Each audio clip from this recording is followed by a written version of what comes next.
biggest thing about the conflict is when the relationship started. He said he talked with Willis in the conference room after we filed our motion. He specifically didn't use the term cash in the affidavit, but he told anybody who would ask about the cash. And he specifically discussed this with her and the response. So I think we have a right to. All right, so you've highlighted the areas you'd like to go into. I think the central question may be, what is it, other than, I'm just really curious what she has to say, you have to put on the record? And so that's what I'd like to go through. Ms. Cross? I think you've identified, Ms. Merchant hasn't itemized inconsistencies with you. She's identified areas of inquiry. The testimony in the record from Mr. Wade is not inconsistent, it's unrebutted. Excuse me.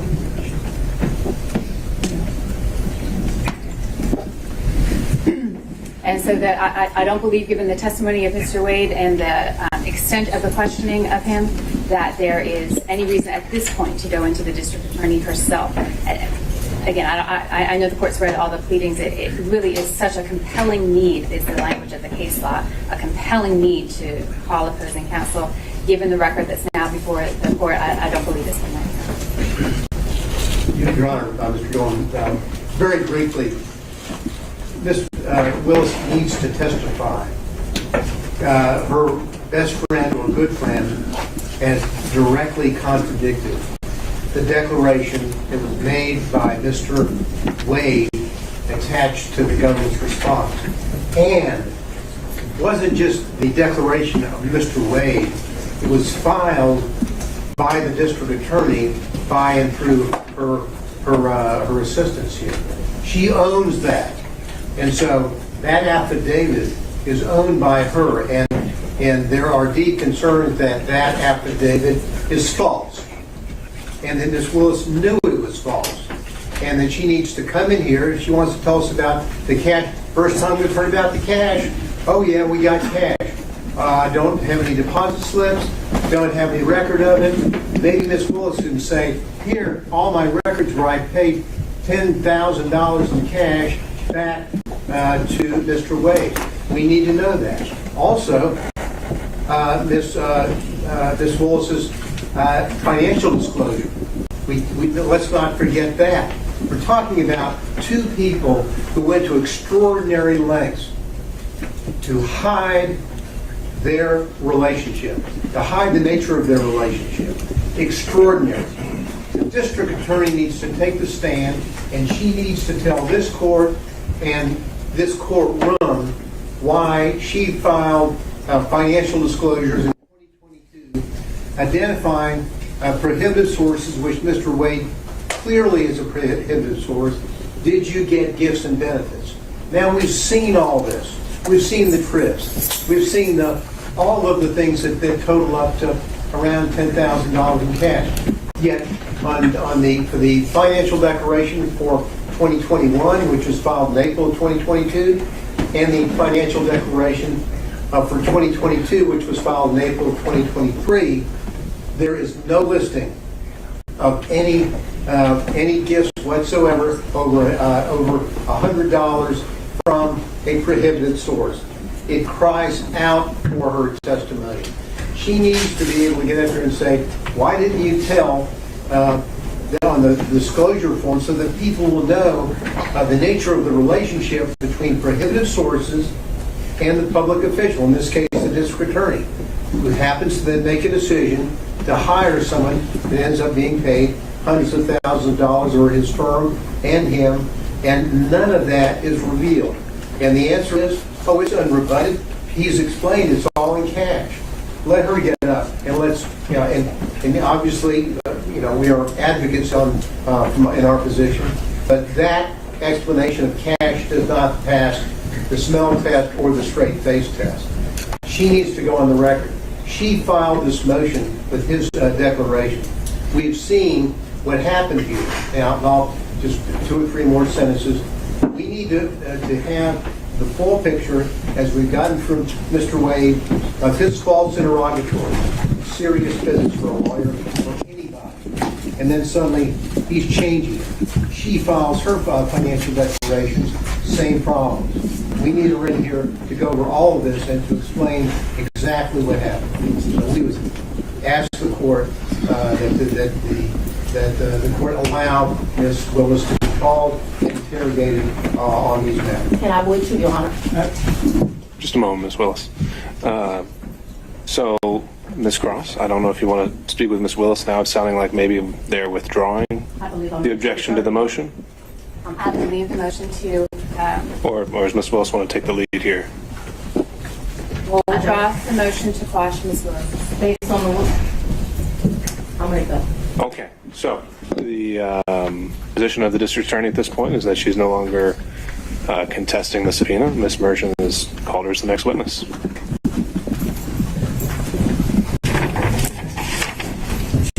I would ask, I need 3 documents in front of me, and they're the 3 filings of Ms. Merchant. 3 filings.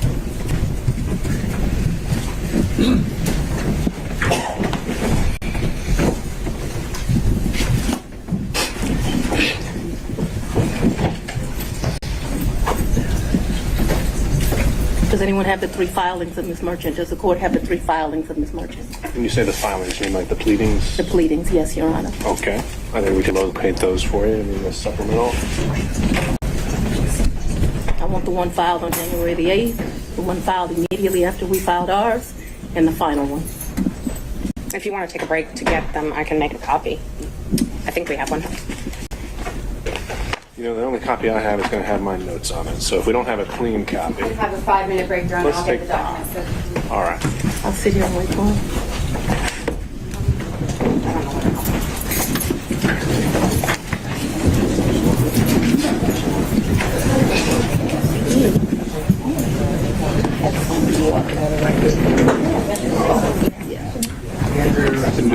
Did we elect someone who's actually making the copy? You got it? Okay. Ms. Cross is yours.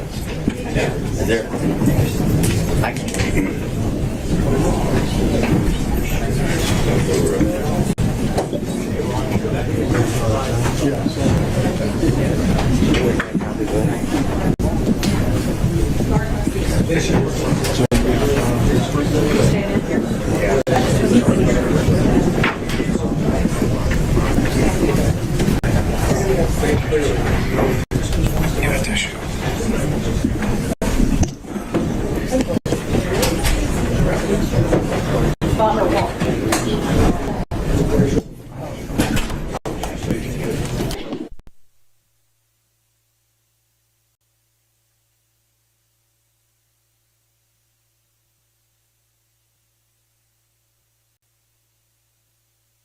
All right, and if you are just joining us, we are joining you with the breaking news as Fani Willis is set to testify here as soon as they get back from the 5-minute break, as they are printing some copies of the papers that, if you were listening just before, she had wanted there. So as we kind of wait for that testimony here, let's talk about what has been going on.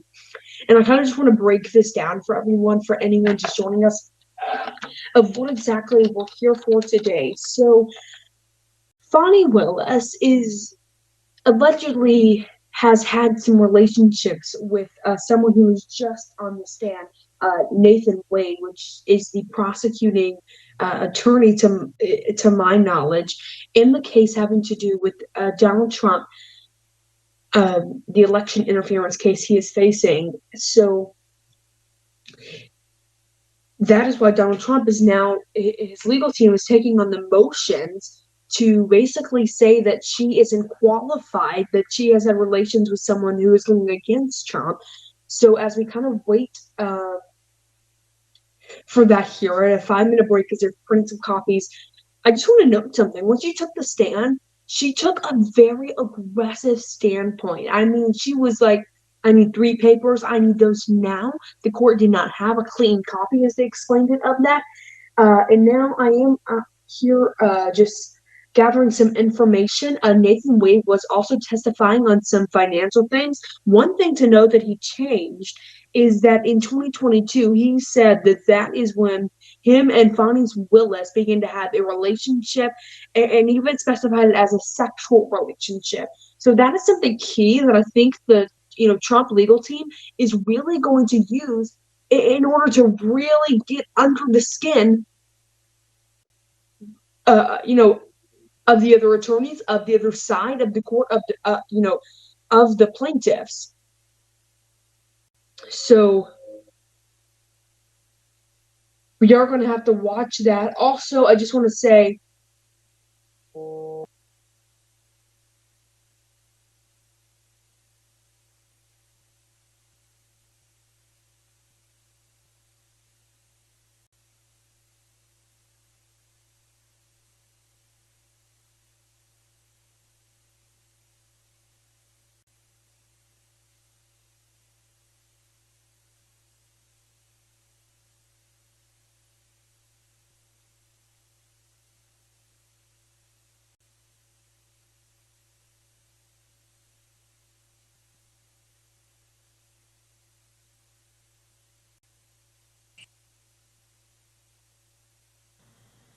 and apologies about that technical difficulties.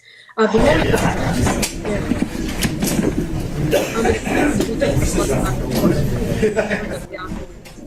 we wait here, I think we're going to take the stand back over there at the court. Has just ended its 5-minute break. But what I was saying just before the break here is that, District Attorney Fani Willis, and now we're seeing kind of a view here of that at the Atlanta courthouse there. But what I was saying before we had those technical difficulties is that, she came in very aggressively, and then Nathan Wade, that was testifying just before Fani Willis came to the stand, basically saying that 2022 is when they began to have, quote, sexual relationships. That's going to be something key to the case. Now, something that's also interesting about this is this all comes for Trump, as he was indicted on, basically election interference, and I want to see if I can get that pulled up here. If we can, I will. Some of those apologies here, I'll see if I can get that pulled up. I don't know if I actually have the indictment actually in front of me. I know that that may have been something I have somewhere around here, but now we're waiting, kind of. Okay, before I lose track of thought here. Basically what this happened is Donald Trump was indicted on multiple charges of election interference and multiple charges relating to his alleged election interference, I should say, just because he hasn't been directly convicted just yet. And now there has been also allegations that Fani Willis has had relationships with the district attorney in this case that, had a whole team indict Donald Trump, that, she has had sexual relationships with Nathan Wade, and Nathan Wade confirmed that in 2022, that is when, quote, sexual relationships began between the two. Now, again, the reason we were just there, the courthouse was just on a 5-minute break, is because Fani Willis was requesting some documents that they did not have directly for them, so they took a 5-minute break. They went and got those papers. Now, once she took the stand, she said, quote, I'm going to go. She went. She took a very aggressive standpoint, just demanding those 3 papers. And as we wait kind of for the courthouse to get back, this may be, we may see her come out in just a few minutes. But as we wait for that, sorry guys, I'm just kind of turning around here as we kind of wait again.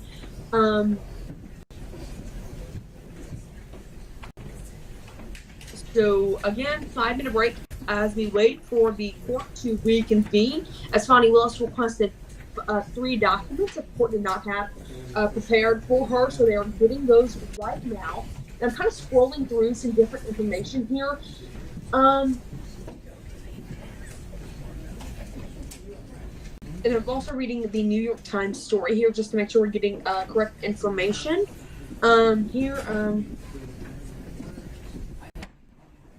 Here is something from Danny Hankin from the New York Times as we wait here for Fani Willis to walk back up and take the stand after a 5-minute break here. But We're almost 5 hours into the hearing, and what's striking is how far this is going on the underlying facts of the election interference case, which haven't come up, which basically, has not come up at all. It's worth remembering that 4 of the 19 defendants have already pleaded guilty, including Sidney Powell and Jenna Ellis. There's some of former President Trump's most ardent 2020 defenders. So I don't know if I can get something pulled up like that, but I know,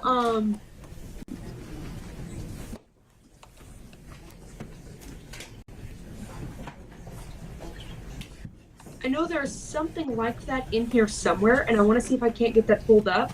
I'm going to try my best here.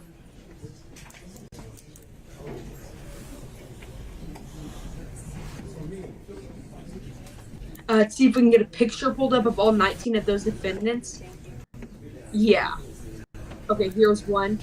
Let me see if I can't get that pulled up in just a picture, hopefully.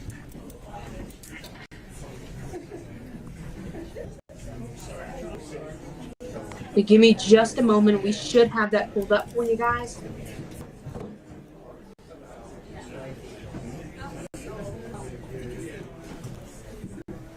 So if we take a look here, and that's what the New York Times is getting. An investigative reporter was kind of pulling out.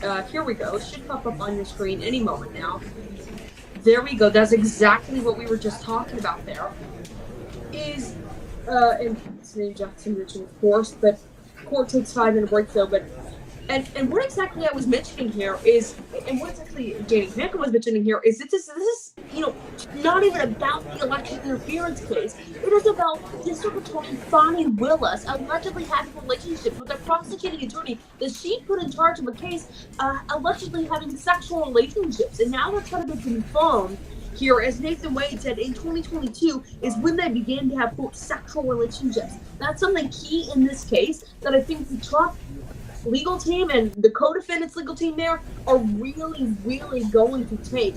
And I mean, I'm ready to see the questions and the cross-examination here in just a few moments of what they're going to ask Fani Willis. And you see the camera zooming in there to the back of the room. Thank you, Your Honor. They should be here in just a second. So it's going to be pretty interesting to see this and pretty interesting to watch. Again, court taking a 5-minute break as Fani Willis demanded 3 papers. Those 3 papers she was demanding, the court did not have exactly ready. It took a 5-minute break to go and get those, and now the court should reconvene any moment now. But the reason you're seeing those 19 defendants and co-defendants on your screen right now is because this is what the case originated from. This comes from Donald Trump's indictment of election interference that led to him and 19 co-defendants being charged in this case. And now what we're seeing is some drama going on beneath, on the case. So we have this election interference case, and we have more drama being added onto that. That drama being that district attorney who indicted Donald Trump for this has allegedly had a relationship with the prosecuting attorney in this case, Nathan Wade, who testified just earlier today. And you're seeing now Fani Willis walking back and taking the stand here. Let's listen in here for just a moment to see if she begins talking again. We got Deputy Scott usually. So let's go wait a minute. Everyone gets situated, and then we'll go back on the record. The judge or nearby say, we're listening back into the court case.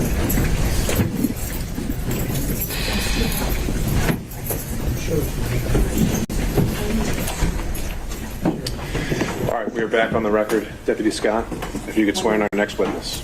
I would, and I do The court apologize. now back on the record Hannah. here. They are fixing to take up your seat. Fani Willis, the district attorney in this case, now taking the stand.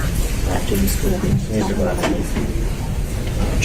You can swear, you can go ahead and swear me, so I don't know what the court. You swear on forms and testimony. Yes, sir. State the first name. District Attorney Fani, Fani. Last name is Willis. Ms. Willis, how did you know to come into the courtroom right then? There were people I was pacing in my office. Okay. And I heard someone yell, "His testimony is done." It only made sense to me that I would be your next witness. And I've been very anxious to have this conversation with you today. So I ran to the courtroom. So as soon as you heard that Mr. Wade was done testifying, that's when you just assumed you would be the next witness? It only makes sense. Did you listen to any of the testimony? I've been in my office pacing, ma'am. Did you listen to any of the arguments? I did hear the arguments this morning. It's ridiculous to me that you lied on Monday, and yet here we still are. And I did listen to that argument. All right, so that was it, just the argument, no testimony. Right, I listened to the argument this morning where Adam Abadi, I thought, did an excellent job pointing out how dishonest you were with the court on Monday. And I'm actually surprised that the hearing continued. But since it did, here I am. Great. So let's just talk about what you did in preparation for today. Did you meet with Mr. Wade at all? Once the motion was filed, did you meet with Mr. Wade and talk to him about the motion that I filed to disqualify you? On this first January motion? Yes. I don't know if you could say talked about. I probably had some choice words about some of the things that you said that were dishonest within this motion. So I don't know that it was a conversation. As you know, Mr. Wade is a Southern gentleman. Me, not so much. Okay, but my question was, did you have a conversation with I him? didn't have a substantive conversation. You did not? I read this motion, skimmed it more so, and I've probably said some choice things to him about some of the lies they were told. Okay. And then printed in the media because, we used to be in a day and time where you had 60 Minutes and people did stories and they verified information and you had this great reporting. But it seems today that a lawyer writes a lie and then it's printed for all over the world to see. Well, I just want to make sure that you answer the question I asked, though. So my question was... I'm going to object. It's been asked and answered. Overruled, Mr. Abadi. I told you what happened. I read the motion. I am sure I told him what my opinion of it is. Okay. And past that, we had no substantive conversation. You did not? Okay. Is there something you didn't understand? No, I just wanted to make sure that Okay. you did not have a meeting with her to discuss the motion. Next question, Ms. No. Merchant. So in the conference room of my office within this week, you produced some financial document. That financial document was given to me, something, and I'm not even sure it was given to him by me or Mr. Abadi gave it to me. And I think he showed me a document in our room. But as far as substantive conversation, I don't believe I've had any conversation with him that is substantive related to this. Okay. I have had conversations with him since you filed the motion, but they wouldn't be substantive to this. He sent me very nice sermons that have been done. And so we've had conversations about, did you listen to that sermon? Things of that nature. And I would say they were in relationship to this because I think he did it to be kind. Okay. Let's start back in 2019. Yeah. So you and Mr. Wade met in October 2019 at a conference? That is correct. And I think in one of your motions you tried to implicate I slept with him at that conference, which I find to be extremely offensive. I stayed at that conference. Mr. Wade was my teacher. I did not meet him when he taught the class. I was standing outside talking to the judge. Me and her were just having a conversation.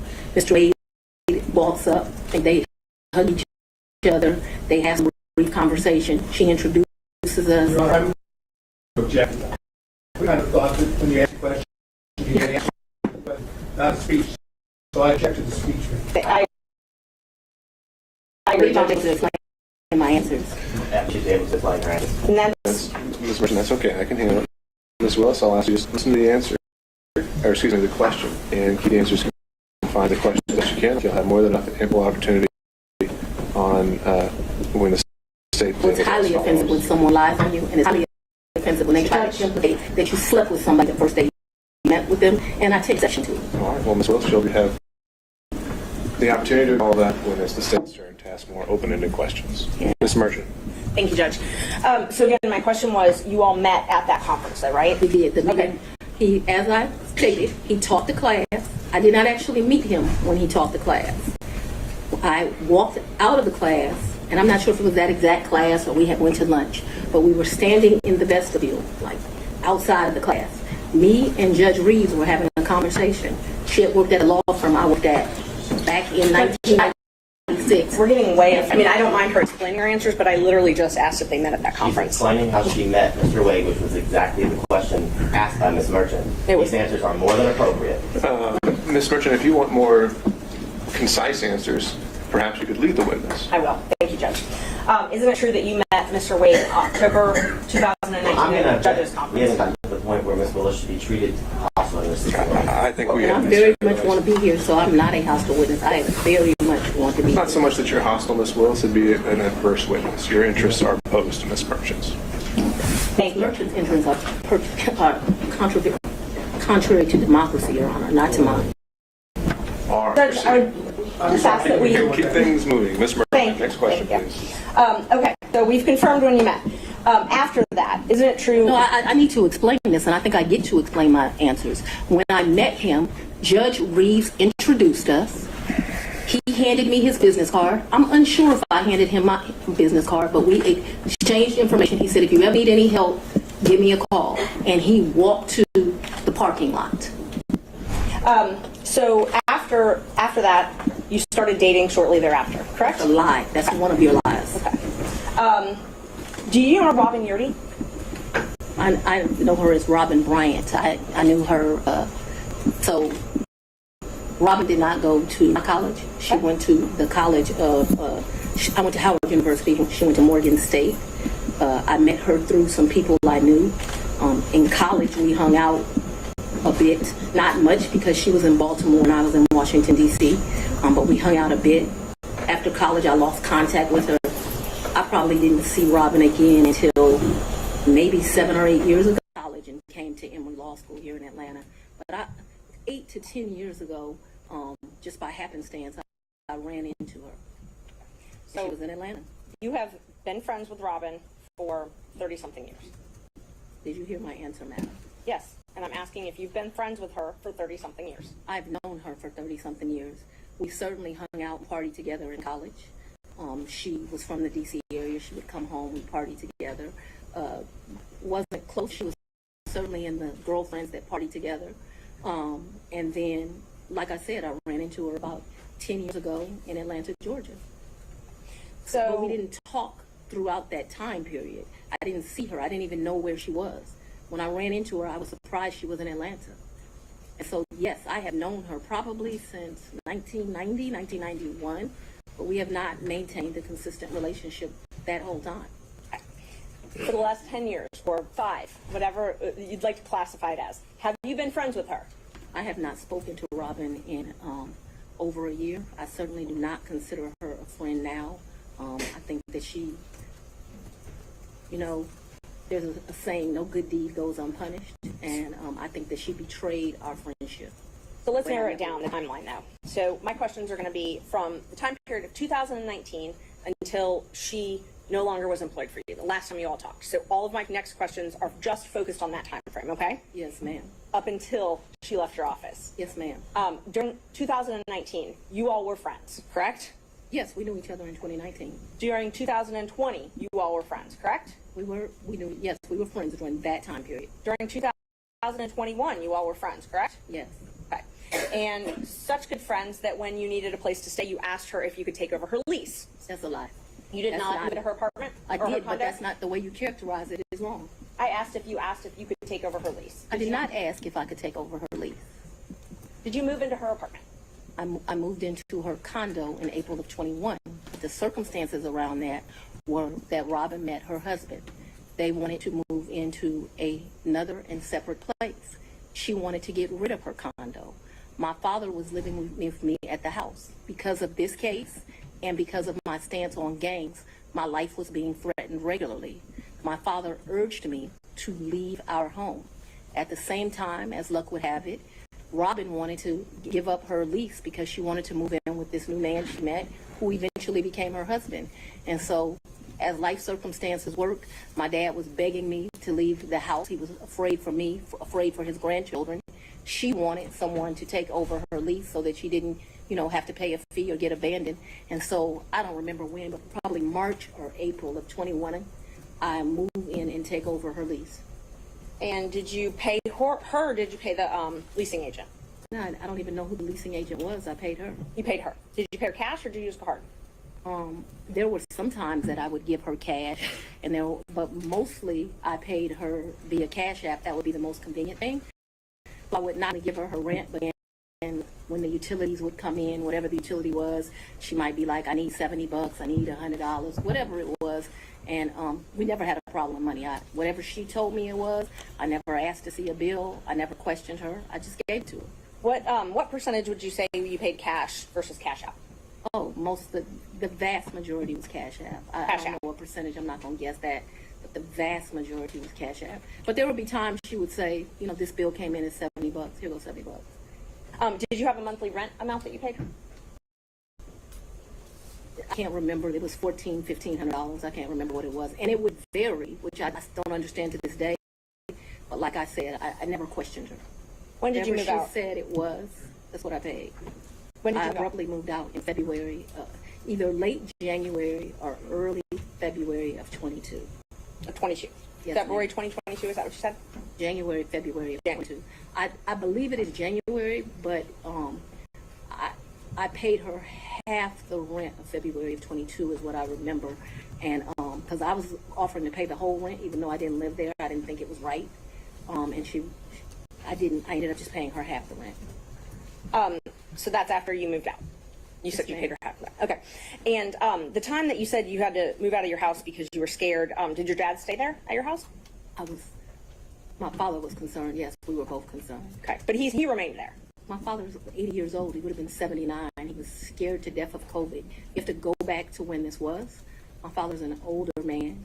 I wanted him to move out. We had some discussions about him moving out, and what he decided was the risk of COVID was more dangerous than the risk of the people that were threatening. Typical man, more worried about his daughter and his grandchildren than his own safety. You'll get to meet him, and you'll understand he doesn't scare too easily. So his grandkids were living at the house at that time?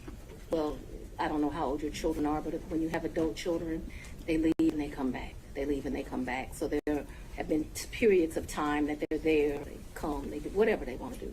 Children do what children do. As long as their mother has a house, they'll come to it. Unfortunately, now the threats because of this case have gotten so extreme.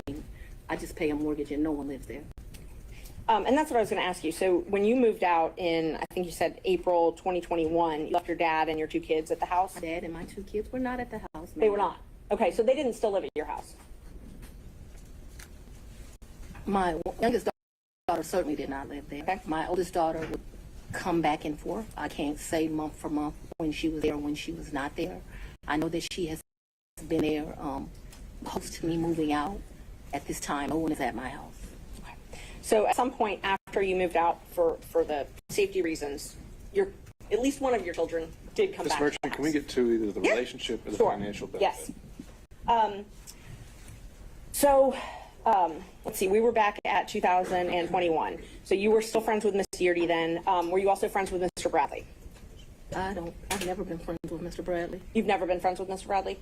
No, I don't consider us to be friends. I don't dislike Mr. Bradley, but I don't consider us to be friends. Is he someone that you would have in your phone and you would message with? I might have text messaged him.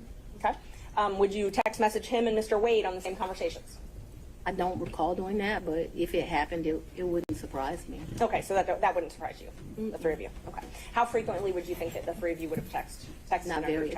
I wouldn't think very often, but you're asking me to recall. I don't even know what time period you're asking me to recall, but I'm not going to speak to that because I just really don't know the answer to that. And so I don't want to speculate as to how often that would happen. But it's not out of my practice to text two people on one text message. So if you told me that happened and showed it to me, it wouldn't surprise me, although I have no recollection of it. But there would be some record of it in your phone, or the phone records would have some record of those texts. Perhaps. Talk about, you said that sometimes you paid Miss Yurdi cash. I don't When think you I- went, I'm sorry. when you went on vacation with Mr. Wade, let's just go one by one. Let's start with the first one. What's the first time you went on vacation with Mr. Wade? I think the first time we went on vacation was around April of 22. And a vacation is a stretch, but I'm trying to be comprehensive. I recall April of 22. His birthday is March the 18th. So that would have been his 49th birthday. I took him to like Tennessee for the day. I think we went to a museum. I think we might have stayed the night. I'm not sure. But I mean, Tennessee's kind of hard to call a vacation, but I just am trying to be inclusive. And it, like I said, I know it wasn't more than a day. So you didn't spend the night? I think that we did. That's what I'm telling you. I think that there's a possibility that we stayed that night in April of 22. Who paid for the hotel? I think I did. It was his birthday. And would you have used a credit card? Probably maybe a debit.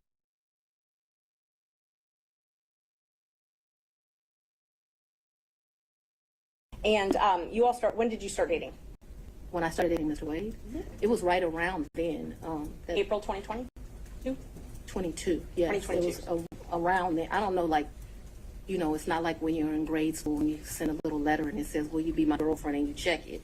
I don't know the day that we started seeing each other, but it was early 22 is my recollection. Okay, early 22. And you all went to Florida on vacation as well? I don't recall going to Florida on vacation with him. You never went to Florida with Mr. Wade? When we went to get on the cruise ship, we went to Miami. Okay, that's the only time that you went to Florida with him? I think we went to Miami and spent the night. That's my recollection. Okay. I think we spent one night so that we wouldn't miss the ship. That's my recollection of our Who paid for that hotel? In Miami? I don't remember that. And how'd you get to Miami? We would have flown. And we've done that, so that I'm clear, we've done that twice. I think one time we stayed, and I honestly can't tell you, did we stay when the ship left or did we stay when the ship came back? I also can't tell you, so there's 2 cruises out of Miami. There's one that's in that October time period that was with his mom. And then there was another that was the New Year's Eve trip. I know I paid for the New Year's Eve trip because the tickets were $697 each. And I thought, this is ridiculous that the tickets are $700 to go to Miami, but when you travel during New Year's Eve, they get you. So let's just back up and talk about the first time that you went to Florida with Mr. Wade. That was the time that you said you stayed in Miami at the hotel the first night? That's the time I told you I am not sure. So I'm not sure of 2 things. So I want to make sure that my testimony is clear. I'm not sure if we stayed in Miami on the October trip. I'm not sure if we stayed in Miami on the December trip. I just can't remember that. And I also don't remember, so that the record is clear, I don't remember if the necessity was as we got on the ship or we got off the ship. But I do remember there was a night spent in Miami because either whatever. I don't remember. But I think that there was a night spent in Miami. That cruise is the one that you took in October, right? Ma'am, if you have something to refresh my recollection, I'm intentionally trying to not be difficult with you, but I don't want to make up something. Right. I know that on one of those 2 trips, we stayed in Miami. I am not sure right now. You're asking me about... Oh, I'm sorry, you misunderstood. I was not asking you which night you stayed in Miami. I'm asking if you took a cruise in October 2022 with Mr. Wade. Yes, and his mom. And his mother. That's what I was asking. Yes. Is that the first time you met his mother? Yes. It was on that cruise, and that was Royal Caribbean, I believe? I honestly don't remember what ship. I know we've taken 2 cruises. I don't know what the ships were. But he paid for the flight and the cruise on Royal Caribbean that time. So yes, he paid. He is the original one that does it. He has something called, Mr. Wade is a world traveler. I'm not as versed as him. He's been to 6 of the 7 continents. And so he has both a personal travel agent and he also has a cruise travel agent. I don't know anything about either of those kind of travel agents. So he is the one that would book the travel. but we need to be clear when we're talking about just because he booked it doesn't mean, like, I don't consider him having taken me any place. Let me just be honest. The only point that's ever taken somebody someplace is for his 50th birthday. I consider that I took him to Belize. And I took him to Belize because, I don't want to discuss his personal business, but I'm happy Mr. Wade is still here with us. And I did 50 big, very big. So still on that October Royal Caribbean cruise, even though he had a travel agent. I'm sorry? If you do me a favor, I don't know what cruise ship, what time. So if you'll help me and say October cruise with Mama or the New Year's Eve trip with his sisters, I'll be able to, we can communicate. I just don't know what ship. October cruise with Mama. That's what I'm talking about. Yeah. He paid for the cruise and the flights for that trip. So he called his cruise agent and he booked that through them because he has a cruise agent. Right. He also has a regular agent. I don't know the cruise agent's name. So I wasn't asking about a travel agent. I was just asking if he paid for those. He did not, though. Okay. Because the reason I consider that he did not is I gave him his money back. And I was about to ask that. But initially, he paid for them. Yeah, he called his cruise agent. Like, I think they have his card on record. They do whatever. Okay. So initially, he paid for the cruise and the flight to Miami and the Royal Caribbean cruise. And my understanding of that October cruise is like it was a package the lady did for him. Okay. And I'll get to the reimbursements and all that. I'm just trying to confirm he paid for the flight and the cruise in October. And I think that when you say things that way, I want this record to be Initially. abundantly clear that he calls his travel agent, he calls his cruise agent. They do whatever he tells them. He's like on a first name basis with these people. They do it, and then he tells me how much it is, and I give him the money back. I don't, just like you're asking me about the money with Robin, I don't do my friends like that. So if you tell me C, then you're going to get $1,000. If whatever it is, I didn't ever make him produce receipts to me. Whatever he told me it was, I gave him his money back. Isn't it true that he paid for the cruise and the flight on his credit card? I'm not asking about reimbursement or after. He used his credit card to buy the cruise and buy the flight, correct? I have no idea how he paid for it, if it's a credit card, if it's a debit card, but certainly he called his cruise agent. You know, like how many people have a cruise agent? He calls his cruise agent, tells them where they want to go. They tell him what's booked. And you have to remember, he paid for, that initial was me, him, and his mother. And then after that cruise, you all flew to Aruba and spent a couple days in a hotel there, correct? Right, and his mother was not happy. He and we left her initially behind. paid for that. He initially paid for that. For Aruba, yes, ma'am. So let's talk about both of those. I know he initially paid for it. Did you pay him back? For the cruise and for Aruba, yeah, I gave him his money before we ever went on that trip. You gave him cash before you ever went on the trip? Mm-hmm. Okay. And so when you got cash to pay him back on these trips, would you go to the ATM? No, lady. You would not go to the ATM? No. Okay. So Fulton County pays you direct deposit, I assume? Yes, Fulton County and the state of Georgia both pay me direct deposits. Okay. So the cash that you would pay him, you wouldn't get it out of the bank? I have money in my house. You have money in your house. So it was just money that was there. When you meet my father, he's going to tell you as a woman, you should always have, which I don't have, so let's don't tell him that. You should have at least 6 months in cash at your house at all times. Now, I don't know why this old black man feels like that, but he does. When we were growing up, my daddy had 3 safes in the house. So my father bought me a lockbox, and I always keep cash in the house. Now, I don't do the degree that my father would do it, so he would probably be ashamed with me, but I always have cash at the house. That has been, I don't know, all my life. If you're a woman and you go on a date with a man, you better have $200 in your pocket. So if that man acts up, you can go where you want to go. So I keep cash in my house, and I don't keep cash as good in my purse like I used to, because I don't go on many dates. But when you go on a date, you have cash in your pocket. So my question was, where did that cash originally come from, if it didn't come out of the bank? Cash is fungible. I've had cash for years in my house. So for me to tell you the source of when it comes from, when you go to Publix and you buy something, you get $50, you throw it in there. It's been my whole life. When I took out a large amount of money on my first campaign, I kept some of the cash of that. Like, to tell you I just have cash in my house, I don't have as much today as I would normally have, but I'm building back up now. So you just put money in. It's a very good practice. I would advise it to all women. So you can't identify when you came into this cash or where the cash came from? I didn't say I couldn't identify it. No, nobody gives me anything. I am sure that the source of the money is always the work, sweat, and tears of me. What you asked me for is, when did the money go in there? What I am trying to tell you is, so I got divorced in 2005 from my husband. No. It's important. You said, where did the money come from? And I need to tell you where the money came from. And so for many, many years, I have kept money in my house. That money in my worst days has probably only been $500 or $1,000. At my best days, I probably had $15,000 in my house at cash. At all times, there's going to be cash in my house or wherever I'm laying my head. The money that you paid Mr. Wade, the cash, in October of 2022, you do not know where that money came from? I do know where it came from. It came from my sweat and tears. You know which job it came from? Did it come from Fulton County or did it come from a private job? It came from, what are you talking about? So it could have come from a private job, because before I was VA, I was in private practice. So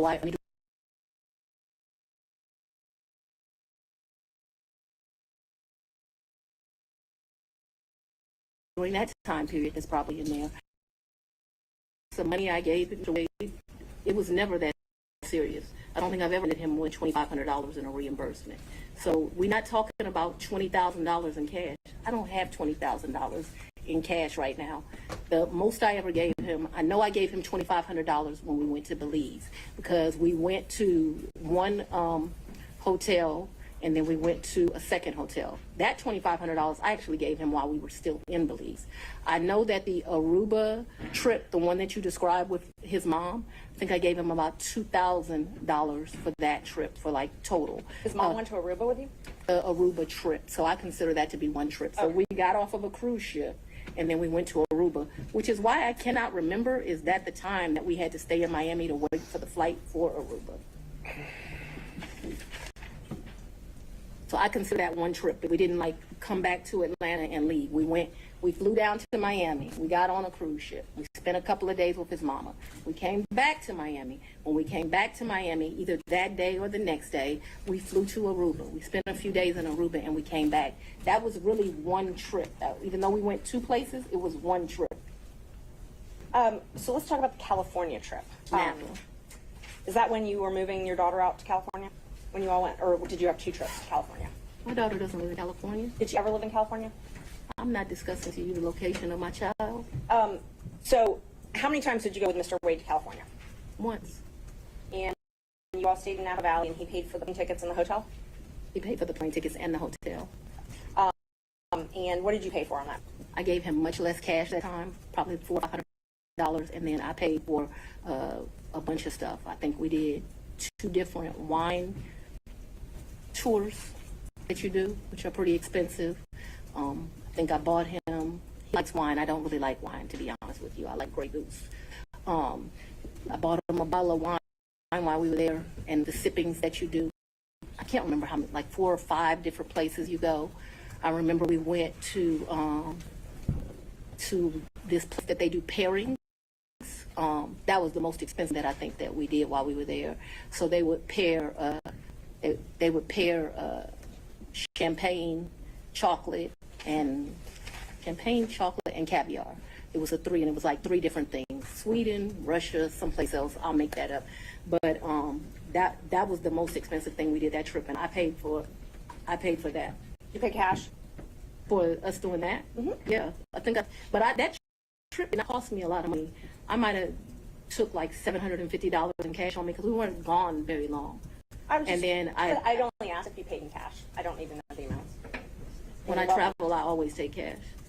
And is the cash that you keep in your house, or do you keep it at the condo that you were living in? So at that point, it wouldn't be at my house, and I'm sorry if I was not clear. The money would be wherever I laid my head. So I wouldn't leave the money at the house. So if I was unclear, no. Money's going to be where I stay. How much did you pay for your trip to Panama? To where? Panama, I believe. I didn't go to Panama. I may have the location wrong. I never went to Panama. So Mr. Wade went to Panama with his frat brother. Oh, he went to Panama with his frat brothers. So tell me about, let's see, so I want to make sure I've got them. I've got Belize. You already covered Belize. You covered the... So let me tell you our real trips. In October, we went on the cruise with his mom. We got back from the cruise with his mom and we went to Aruba. I consider that one trip. Second trip, New Year's Eve, we went on a cruise to the Bahamas. That's the second trip. I want to make sure I get this right. Third trip, 100% on me. I think it might have spent $200 on the entire trip. We went to Belize. That was my trip. That was, his 50th. And then Napa Valley, we went around May. I don't know the dates, but it seems to me like it was close to Mother's Day. And those are the only... So that the record is complete, I can remember one time driving to, where were we? South Carolina, and we met my sister for lunch with her man. When was that? I don't know, but we didn't stay the night there. But I guess people would consider that a trip if you drive somewhere and you come back. That was insane because it was like 5 hours to drive. We ate lunch and we drove right back. I can remember driving to some little town in Georgia. I don't even know where I was. I had never been there before or after. There's some boat you can get on over to, and there's like a slave thing, if that gives anyone any reference. We didn't do that.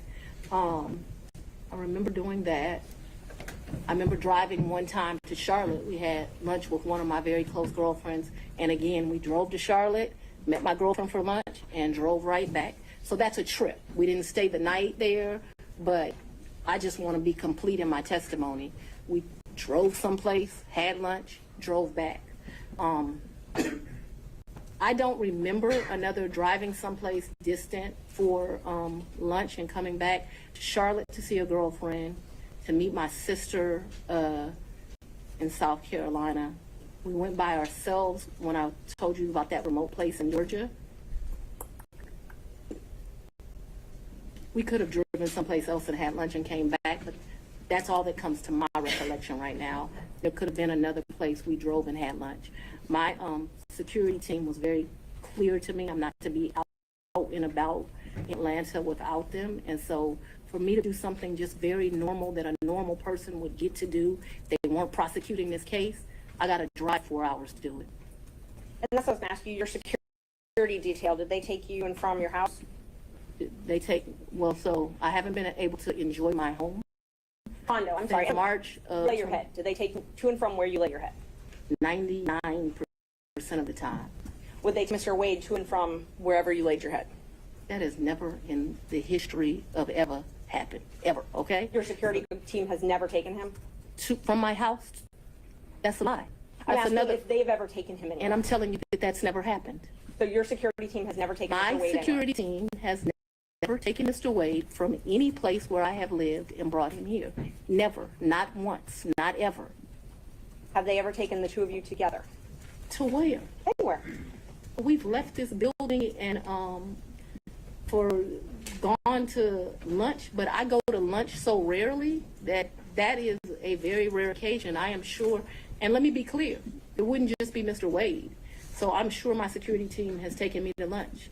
Probably been a time I've left here 7 o'clock, gone to get something to eat, and I don't even know that they would have taken him or if he would have driven himself, but they've taken me to do that. But we're talking very few, very far in between. Most days I don't even eat lunch, and when I do, it's because my assistant has heated up some bag, something, and I eat through meetings and eat in my office. It's not a practice of mine to go to lunch. During the time period that you were dating, would your security team ever take you two together anywhere? No. Never? If there was a lunch that occurred that I just described, if there was a meal that occurred that I just described, anything outside of that, and it needs to be very clear. Not often. Once, twice. Because I want to be over-inclusive, I'm saying once or twice. I'm not certain that it happened, but I'd rather be over-inclusive with you. So your office objected to us getting Delta records for flights that you may have taken with Mr. Wade. No, look. I object to you getting records. You've been intrusive into people's personal lives. You're confused. You think I'm on trial. These people are on trial for trying to still in election in 2020. I'm not on trial, no matter how hard you try to put me on trial. So my question was, do you have any I problem? object to getting any personal records of mine. We're not dealing with privilege through a witness. And I'm not, no, I'm not dealing with privilege. What we had offered to put them in camera for the court to review, and I just want to know if she has any That's not problem. something you deal with a witness.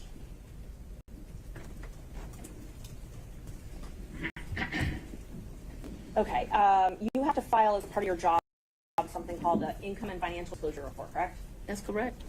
And you filed your first one, so you filed 2 to date, is that right?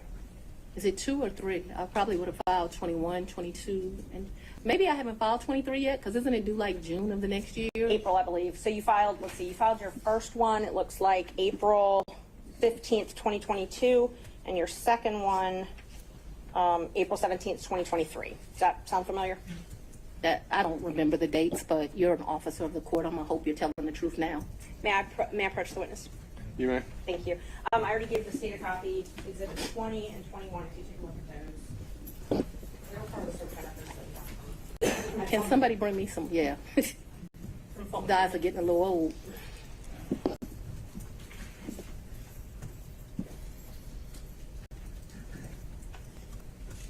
Yes. Okay, Yes, so ma'am. those are the ones that you filed. This looks like me for sure. Yes, ma'am. Yes, ma'am. Judge, we'd move to admit 20 and 21. I think you need to delineate which ones. Which 20 which. is 2021, so it accounts for the time period, Your Honor, January the 1st, 21 through December the 31st, 2021. That is Defendant's Exhibit 20.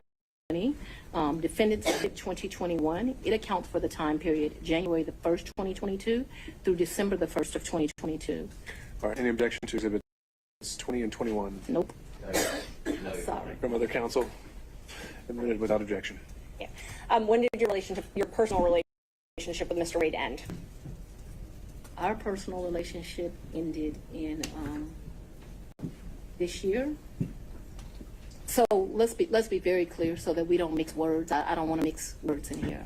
Mr. Wade is my friend right now. Mr. Wade, I would say, has been my friend since 2020. I think he started out as like a mentor and a professional colleague. He became my friend and somebody that I really respected. I feel very indebted to Mr. Wade for taking on the task of this job. And he is certainly my friend and one of the people that I respect the most. So if you ask about a personal relationship, I consider myself to have a personal relationship right now, Mr. Wade. I consider myself to have a personal relationship with Anna Cross. I consider myself to have a personal relationship with Mr. Abadi. I consider myself to have a personal relationship with Andrew Evans. Okay, let me just clarify that. I have a personal relationship with him as we speak right now. I don't think that's what you're asking. I think that's what you're asking. When did your romantic relationship with Mr. Wade end? Did it end? Me and Mr. Wade, we are good friends. My respect for him has grown over these 7 weeks of attacks. We are very good friends. I think, but for these attacks, it would have been a friendship that, as life goes, you would have stopped having. I think that you have cemented that we'll be friends till the day we die. Let's. We just have an answer to the question. I can handle this. Say that. Let's have She it. asked about a personal relationship. You asked when the romantic relationship ended. That's the question. It's sometime in, I'd say late summer of 2023. I don't believe me in, this is what you're really asking about. This is the salaciousness of us, right? No, I'm just asking about your romantic relationship. When you stopped dating? I think that me and Mr. Wade, so he's a man, he probably would say June or July. I would say we had a tough conversation in August. And so that men in relationships in a physical intimacy, women in relationships when that tough conversation takes place. And where, when did he come to, I guess, the condo? I'm not sure what you called it, condo apartment. Would he come and stay at that condo or visit you there? I'm sorry, visit you there. What condo, what apartment? I want to be clear. So not your house. I know you classified one as house and one as condo, so I'm trying to use those terms. So but there's been more. See, what you don't understand is because of this case, I got to move. And so I Ms. need Merchant, if you could ask a more precise yes, question. please give me the time period. That we're Mr. talking Wade about. visited you at the place you laid your head. When? Has he ever visited you at the place you laid your head? So let's be clear, because you lied in this. Let me tell you which one you lied in. Right here. I think you lied right here. No. This is the truth, Judge, And this it is a lie. It is a lie. Ms. Willis? You see. Mr. Sena, thank you. We're going to take 5 minutes. Be back in 5.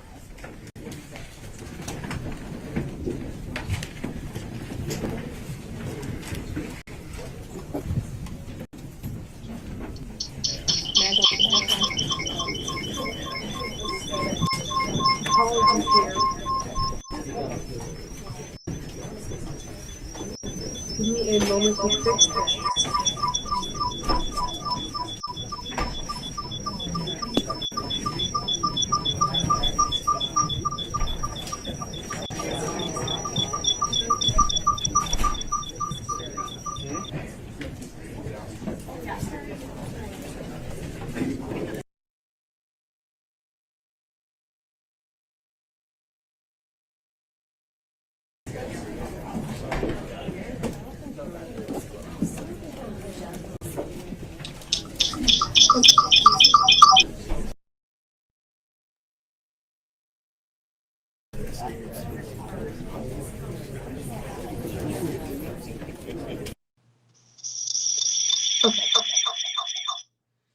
Okay, everyone, thank you so much for joining me. We were just having a few technical difficulties there, but the court is now taking a 5-minute break here.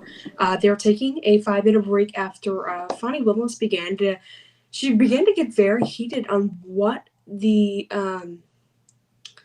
what she basically said that they were lying, about some facts. So that would have been, I think, the defendants there.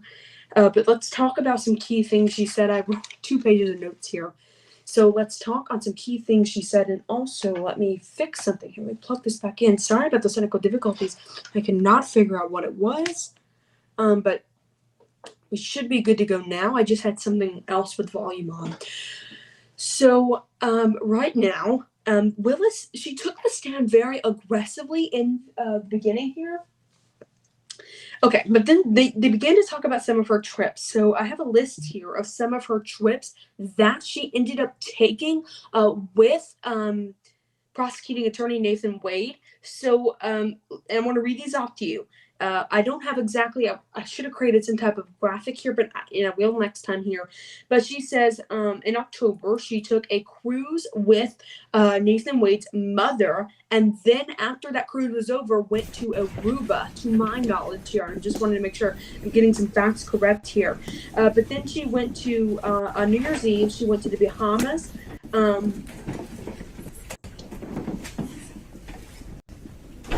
Thought we may have had something going on in the courtroom there. And then she went to Napa Valley, May, close to Mother's Day, is what she says she remembers. Then we go down here further. She drove to South Carolina to meet with her sister and eat lunch. Her sister, and as she explained, her man, which I assume here, and we shouldn't assume in the news, but is her boyfriend or something of that nature here. Also here we have driving to a little town in Georgia somewhere. They said that was by themselves meaning District Attorney Fani Willis and Nathan Wade here. Also drove to Charlotte, ate lunch with one of Willis's, she explained, girlfriends, friends there, and it appears she is walking maybe to take the stand. Let's listen in. What the judge may say here is the court.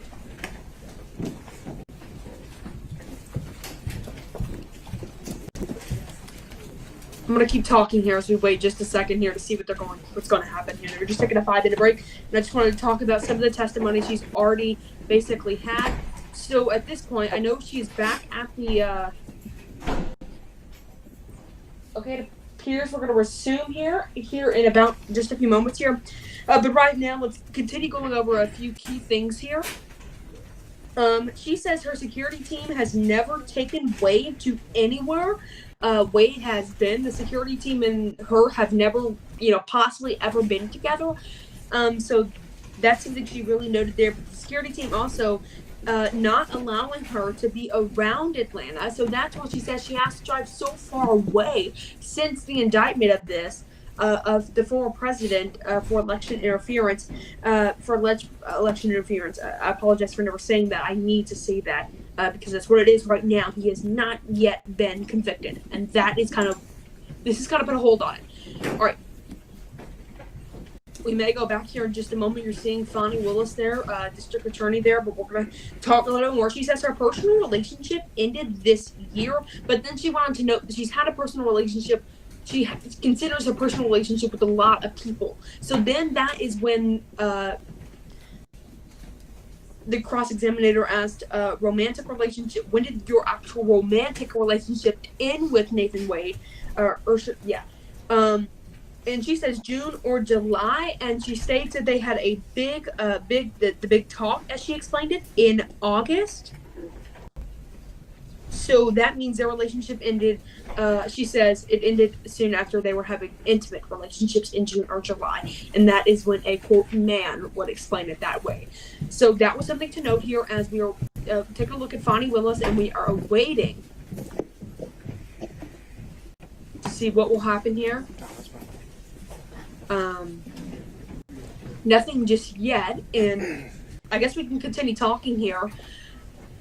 As I take this 5-minute break, that was just some of the 2-page notes I have here of just, what has been happening. Also, we are going, when we, the continued coverage of her testifying is what's going to happen when we go back. The court has already been in session for more than 5 hours at this point.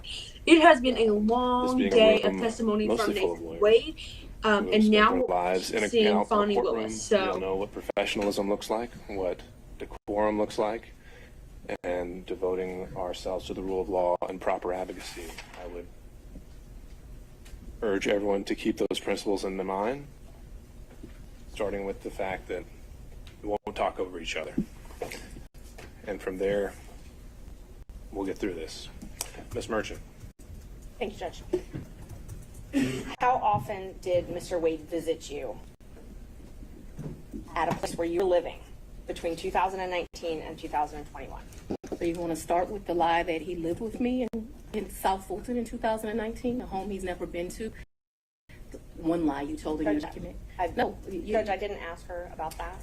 Ms. Merchant, I want you to ask a very precise question. I think she's saying and answering that he did not live with her. So why don't we break that up into smaller parts? I didn't ask about living. But you put in your, while we're talking about professionalism, while we're talking about professionalism, she put in 3 different documents he lived with me. Full opportunity to respond. And filed that with the court. In 2019.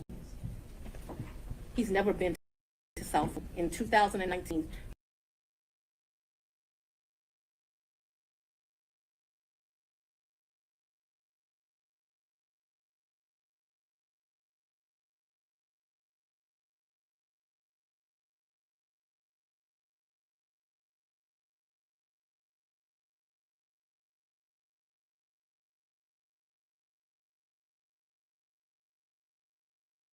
to my house in South Fulton. Let me help you out. I lived there in 2020. He never came to my house in 2020, let alone live with me, as you put falsely in these documents.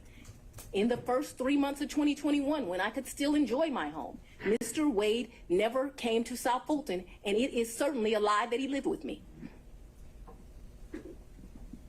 So in 2020, so you said 2019, 2020. Did Mr. Wade ever visit you at a place that you resided? He has never been to my home in South Fulton. 2020 was before I knew that a phone call was going to be made and I was going to have to abandon my home. As a result thereof, he never visited, lived at, came to, or has seen South Fulton. You qualify that with your home in South Fulton. That's where I lived in 2020. In 2020, did he ever visit you at a place that you resided? Okay. I don't understand. You're going to give me guidance. In 2020, I lived in South Fulton. Okay. That's the only place I lived in South Fulton. That's before I had to abandon my home, Judge. All right. In 2020, I lived in South Fulton. Okay. That's the only place I lived in South Fulton. That's before I had to abandon my home, Judge. All right. And at my home in South Fulton, he never came there, okay? So if you don't come someplace, you can't live there. Ms. Willis, I'm going to have to caution you. This is going to be my first time I have to caution you. We have to listen to the questions as asked. And if this happens again and again, I'm going to have no choice but to strike your testimony. So we need to break this down. Ms. Merchant's question, I believe, was asking whether you lived anywhere other than South Fulton. I did not live anywhere but South Fulton, Georgia in 2020. That is before I began my prosecution of this case, and it was my plan to only live there. Did Mr. Wade ever visit you at the condo that you leased from Miss Yurdy? He visited that condo, yes. He did. Yes. Did he ever spend the night at that condo? Just visited. Yeah, but he did visit for sure. Did you ever go out to eat together, other than the lunches you talked about, In during 2020? 2018 or 2020? I would think that we probably went to lunch, but it wouldn't have been. Let me think.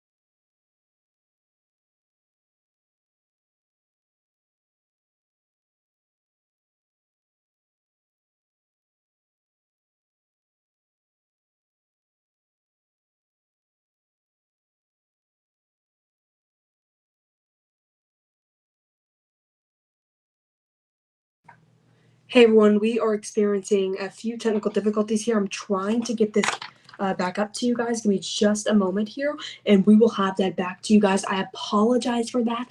This is what news looks like to everyone. Technology, I should say. This is not what news looks like. Okay, here we go. I should have this back up to everyone in just a moment. Give me just a second. This may pop up here in just a second on her hearing to testify here.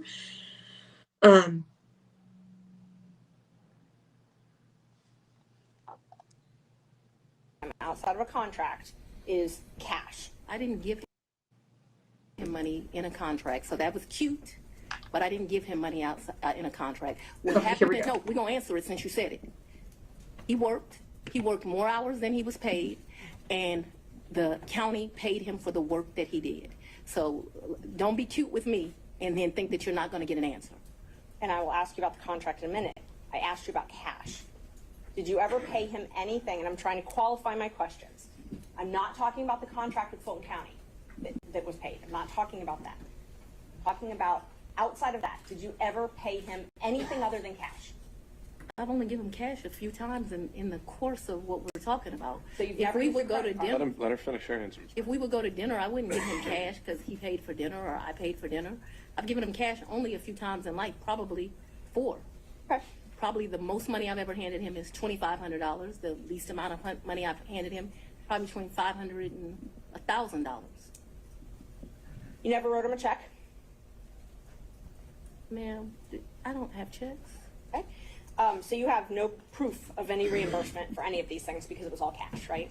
The testimony of one witness is enough to prove a fact. So my Are you question was, telling do me you that have I'm any lying to you? proof? Is that what you're intimating right here? I'm asking if you have any proof that you paid him any of these The monies. proof is what I just told you. You have no written proof. Is that correct? So I have some, probably some transactions like in Belize. I probably spent $500 on my card in Belize. I spent $900 on each of our tickets to go to Belize. I did the $700. I probably got some minor expenses in Aruba that would be on a card. But for the most part, for those trips, other than, so the 2 cruises, I gave him money for those before we ever left because they were pre-booked. Let me answer. Well, the question was if you had any written proof. And so I've answered you that I've had written we proof. can move to the next question. If you've answered if you had any written proof, and that was my question. I want to make sure that we're clear. that for the 2 cruises, Judge, and that's I the asked if cruise she gave plus him written Aruba. proof. We're not going to talk over each other. Ms. Merchant, she answered your question, so we can ask the next question. Ms. Willis and Ms. Cross will have plenty of opportunities to let you clarify your answers when it's her turn. Thank you, Judge. Knowing your role as district attorney, you know that public funds are scrutinized and money is scrutinized and things like that. You understand. I'm sorry, go ahead. You understand you're under a microscope. You have reporting requirements, all of those types of things. You have no record other than your testimony of the money that you've given Mr. Wade. You've already asked that question. Let's keep going. When you took office, you had a tax lien of $4,600. Did you pay that with cash when you made that tax lien whole? I probably paid through however you pay. Okay. So, but you were saying that you had amounts of cash. You still had that lien in 2022 when you were dating Wade and going on these trips. So the cash that you gave him, that could have been used to pay this tax lien off? You gonna tell me how to pay my I'm going to bills? object. This is not relevant as it relates to why we're here today. Ms. Merchant, are you trying to establish that she was insolvent in some way? I definitely was trying to establish that she did not have these mass amounts of cash that she's talking about, yes. All right. Re-ask the question. You had a tax lien in 2022, $4,600. Did you say I did? And you did not use this cash that you had to reimburse Mr. Wade to pay that off, correct? No. Okay. I went shopping too and I didn't pay it off. And you talked about, you gave a lot of interviews to some authors of a book called Fani, right? I would not characterize it as a lot. I probably have spoken to them Your Honor, 2 or I'm 3 objecting. times. My question is relevant as to I think it's already come up that finances are discussed in the book. I'll overrule that. Thank you. Ms. Wilson, you can continue your answer. what came up with Mr. Wade as it relates to hearsay statements that he was asked about in relation to what Ms. Willis may or may not have said in relation to an author. So it's not relevant to the testimony that's occurring at this time. I think Ms. Merchant has said that inside the book, she also makes a statement as to her own finances, and that's at issue. So you gave interviews to the authors of this book, correct? Once or twice. Okay. And 3 times, just to be comprehensive. I don't know if it was 3 times, 2 or 3 times, I think. you were quoted in the book, and I will give you a chance to say if this is a misquote. You were quoted, when they asked you about if you wanted to run for office for DA, you were quoted, "I really don't want to be financially effed up again." Do you remember saying that? So what that refers to, My question first is if you remember saying that. I remember saying something similar to that, but I would like to be able to explain what that's in fine. reference to. That's not in reference to anything else. It was a huge sacrifice to be district attorney in Fulton County. Huge. I was doing just fine. I had a municipal court judgeship that was paying me $100-something a year, and like you got to show up twice a week. Easiest thing I've ever done in life. I also had private clients that were paying me to represent them, so I was able to have a law practice and that. Raising 2 daughters by myself, there were times in life where things were hard, and so I was telling people, I don't really run for DA. I don't want to run for DA. I'm in a good position right now. I got this easy job that I enjoy, being the chief judge of the city of South Fulton. I'm making money at the law firm, and I'm not sure that I want to make this sacrifice. And why does it always have to be me? Eventually, I prayed. I think that I was the appropriate person. I think that I did that. So when you're referring to that, what I'm saying is, why should I make a sacrifice again? And what I was not talking about is being district attorney. Once you get elected district attorney, you're in a fine financial position. I make over $200,000 a year. What I was talking about is I ran for judge. When I ran for judge, I took $50,000 of my personal money out of my retirement, and that money ended up being lost. And I know when you bet on yourself, you're going to have to bet money on yourself. And so what I was talking about was not wanting to go through the personal financial expense of running for office. By no means did I think that I was going to be financially in a bad position once I won. Let's talk about what I was up against, because it's important to understand that comment. I had a district attorney who had been here for 24 years. And Judge, People, I don't no. wanna This is, interrupt her, but it's she's very answering relevant as to questions. what my mindset was about this. So I'm trying to answer your question. So what I was saying is Tailored solely to finance. right, but it is about my finances. It's about If I didn't, nobody put me in this seat. So I had already run for office once. I had spent $50,000 of my own money running, and it was vamoose, nothing. And so when I'm talking to those offers, I'm talking about the contemplation of the sacrifice of the run, not the sacrifice of once you become DA. The odds were against me. I was likely going to lose the election based on who I was running against. So that needs to be in the appropriate context. Isn't it true that the authors also wrote, and you can dispute this if you'd like, that you were broke after that race? The 2018 race. Yes. Yeah, that was a hard race. I wasn't broke like I didn't have any. So broke is relative to depending where you are, but that hurt to lose that $50,000. So I'm sure my mental mindset was like, I just gave $50,000 away. Right. So they characterized it from their conversations with you that you were broke, you had poured your own money into the campaign, and you weren't able to pay your own bills because of your clients couldn't pay their bills to you, and you had a paltry array of family and asset forfeiture cases. It says you were trying to make it month to month. Is that an accurate depiction of your financial situation at that point? I would want to read that, but I don't remember clients not being able to pay their bills. Or May I approach, Judge? you can. You may. Page 30. I have not read this book.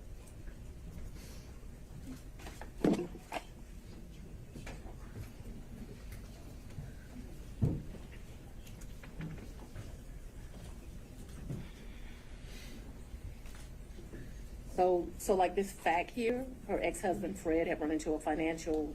I have no information about that. about that. I just asked about if what they represent from their interviews with you, that you were broke and that you had clients that weren't able to pay their bills. Can you show me where that is? Because this is where you put the tab, so that's where I read. Broke, couldn't pay their bills. Yeah, I'm sure I characterized myself as broke as leaving that $50,000. I don't know that I had her nascent law practice at paltry array. Well, you just I didn't have. Ms. Merchant. I thought I had a law practice.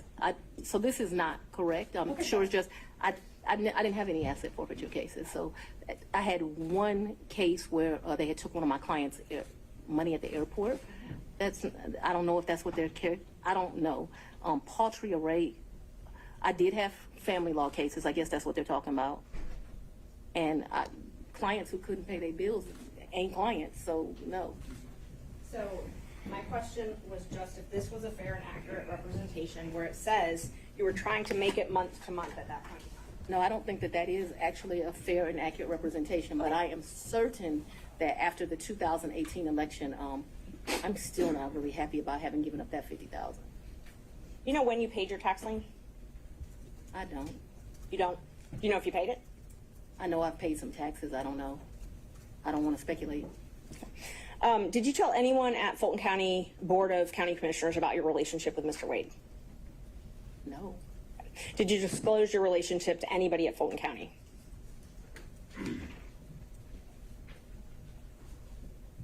No, I don't think so. And as the chief law enforcement officer of Fulton County, I assume that you're familiar with the county code and ordinances? I've said we're not going to cover that in this hearing, Ms. Merchant. I'm sorry, Judge? We said we weren't going to cover the county regulations. Okay, and I won't. Let me ask you this then. So are you aware that you're required to disclose any relationship with someone that you contract with in Fulton County? I'm going to object to the court's prior ruling that you had this morning. Would this be different because it's a potential for impeachment? Yes. What did you ask me? Ms. Merchant, if you could re-ask the question. Okay. Are you aware that Fulton County requires you to disclose any relationship with someone that you're doing business with? I'm not aware, and I know often that things are confused with state constitutional officers in county, but I'm not aware. Okay. So it's your understanding that you don't have a duty to disclose the relationship? She's answered that question. Let's keep going.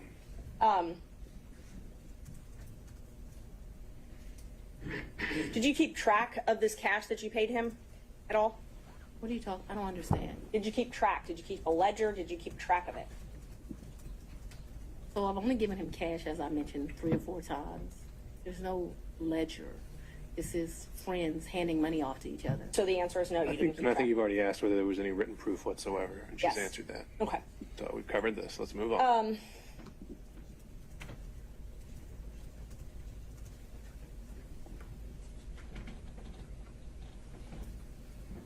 Who are you referring to when you suggested that Mr. Roman's motion to disqualify was racially motivated? We already said we're not talking about the forensic misconduct that's been alleged.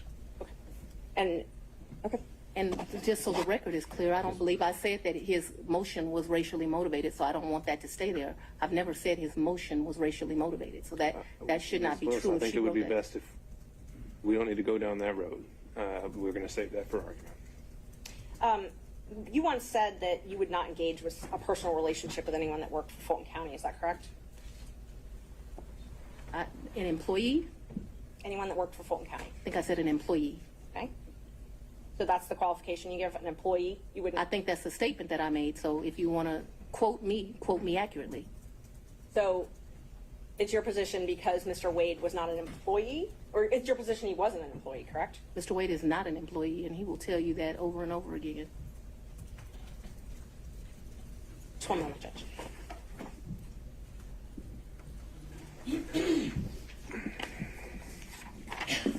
I'm sorry, the statement, just so I make sure I accurately quote you. What you said was you won't sleep with people who work under you. Do you not consider Mr. Wade working under you? I consider Mr. Wade to be an agent. Agent? Yeah, All right. an appointee is what I really think of him as. Your point, whatever merit it has, Ms. Merchant, is on the record. Next question. All right. Do we need any moments in a minute? Mr. Sadow. No, I'm ready to go, Your Honor. All right.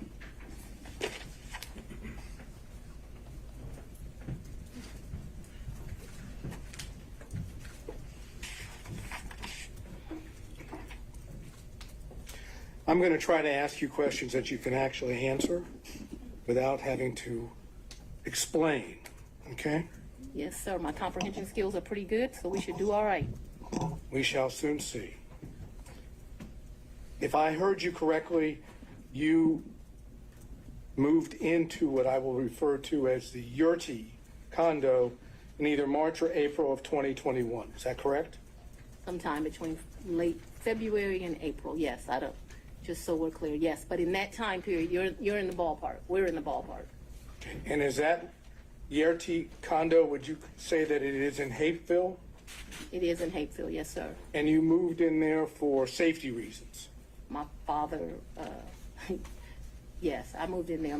We were concerned. My father was terribly concerned about me continuing to live at the house. And so that we're clear, people came to my house at 5 o'clock in the morning about the police brutality cases, saying I was going to have a wake-up call. There were security threats due to gang cases, and there were concerns due to that was at the very beginning of this, looking into that. And so for all of those reasons and what was happening, my father wanted me out the house, and begrudgingly I left. Okay, so the answer to the question was a yes for safety reasons, correct? Those were all of the things that caused the safety concerns. I'm sorry. I'm not questioning whether they are or are not safety concerns. I just asked that you moved into this condo, the RT condo, Right. for safety reasons, right? Yes. Okay. At the time that you moved into the condo, be it from February to April of 2021, Yes. was your father still living in your house? Right, because my father. That's yeah. all I ask you. But I get to explain the answer, sir. I don't know if there's an explanation. If I ask you, was your father still living at your house, the answer is either he was or he wasn't. Yes, but you are going to get to argue at the end of this, as we both I'm know. not gonna argue And so anything. I I'm would gonna like ask- to be able All to right. explain why. I'm gonna- And so, okay. yes, Willis? because my father is an older gentleman, he was worried about COVID, and he stayed. Ms. Willis, I'm going to have to say that's the second time. Whenever we have to put a pause, you stop testifying, okay? You'll have a chance to explain yourself. The question was whether your father was not staying there at the time, and you're clarifying that in your answer as well. You can have a brief clarification, but it shouldn't be something that reaches well beyond the question. All right, Mr. Sadow, you can re-ask the question. We'll see where it takes us. Okay, thank you, Your Honor. Was your father still living in your house at the time you moved to what I would refer to as a Yurti condo Yes, sir, he was due to his concerns related to COVID. Okay. The safety concern was that there was potential danger at your house. Is that correct? Yes, my address had been exposed, so yes, there was concerns about potential danger at my house. Okay, so anyone staying at your house in the time period after you went to the Yerty condo was still in danger, correct? Yeah, well, no, he did. I think you have to. It's your attorney, Ms. Willis. Sorry, Mr. Bott, your objection is speculation Yes. to the question of Speculation. whether someone was still in danger at her condo. I can. Just let her answer the question. Or Mr. Sadon wants to rephrase. No, I'm not sure. I was able to understand it. I've got the objection, and then I have. I'll withdraw the objection. You can move forward. Okay. So, and I don't remember the question, so I can answer it. Well, you can now that the objection's been withdrawn. Can you try to answer that question? Yes. There's still a safety concern I was- for people staying at the house. Yes, I was very concerned about my father still living at the house. However, if you have dealt with an older gentleman, he was not leaving the house, despite my urging him that I thought he should leave as well. He did not want to leave the house because he was particularly worried at his age about COVID. But that became, I don't want to say, I was not happy with that decision of my father's, but I can't ultimately make him leave. And he stayed there too long, in my opinion. Okay, thank you. During that period that you left to go to the Yerty condo, did any of your children stay at your house? So I don't think that they were there at that point. Certainly my baby wasn't there. I'm talking about this entire period. We're talking about, if I remember correctly, and you'll correct me, I'm sure, you said that you stayed there at what I would call the Yerty condo until January of 2022, correct? Yes. Okay, so I'm asking you in that period, which would be February to April of 2021 until January of 22, did any of your children stay at your house? And you don't have to yell at me. I'm able to understand. So I would ask you to not yell at me. That being said, I don't actually expressly remember, but I can tell you since I have left my home, there have been times my oldest daughter came in. But I can't tell you with certainty the time window that you've said, if they did or not. And so I don't want to speculate to that. But there was some time that my oldest daughter came back. Whether it was that period or after I left the Yerty residence, I'm not sure, okay? Okay, so if I continue to go into more detail on this, you're not going to be able to give me an answer of whether or not, in fact, any of your children were still at the house or stayed at your house during that time period, correct? What I can give you clarity of, so that we are clear, is from the time I moved out in February-ish of 2021, after I left there was a time period that my oldest daughter came back. But if you're asking me, was it in that window or after, I just don't have a recollection of that because, you know, your kids come and they go. And so I don't remember the specific time period, and I apologize for that. Did your children ever stay with you at the Yerty condo? Like maybe a night. Okay. Like for a girls' night or something, but live with, no. Okay. Did anyone else stay with you at the Yerty condo, Okay. including Miss Yerty? Never. Miss Yerty never lived in the condo. She met her husband and they moved. They weren't quite married, but they moved. Nobody ever lived with me in the condo. That was My word period. was stayed, not lived. Stayed with you at the condo. I guess I don't understand the distinction, but no one ever, I think my baby, my oldest child, I think she spent one night with me, maybe my oldest and my youngest, but I think that whole time I was in that place, other than that one night, I don't think anyone ever, this was a very lonely period in my life. I don't think anyone ever spent the night other than maybe one night. I remember a picture of my baby sitting on the couch in that place, and I'm thinking she spent that night, but just a very lonely time in life. Okay. We'll stay with the lonely theme just for a minute. Did Nathan Wade visit you at the Yerty condo from the time you moved in until he was hired on November the 1st of 2021? So I moved out of that condo, but during that time period, I'm sure he came to visit. he came to visit. I can remember us going, I think the restaurant's Lickety Split. I can remember him picking me up, going to Lickety Split and ordering some food and coming and sitting at my table and eating. So I remember times that he visited me at that condo, yes. Okay, could you give us an approximation of how many times Mr. Wade visited you at the condo between the time you moved in and prior to November 1 of 2020? I don't think often, but I don't want to speculate. Can we say more than 5, more than 10?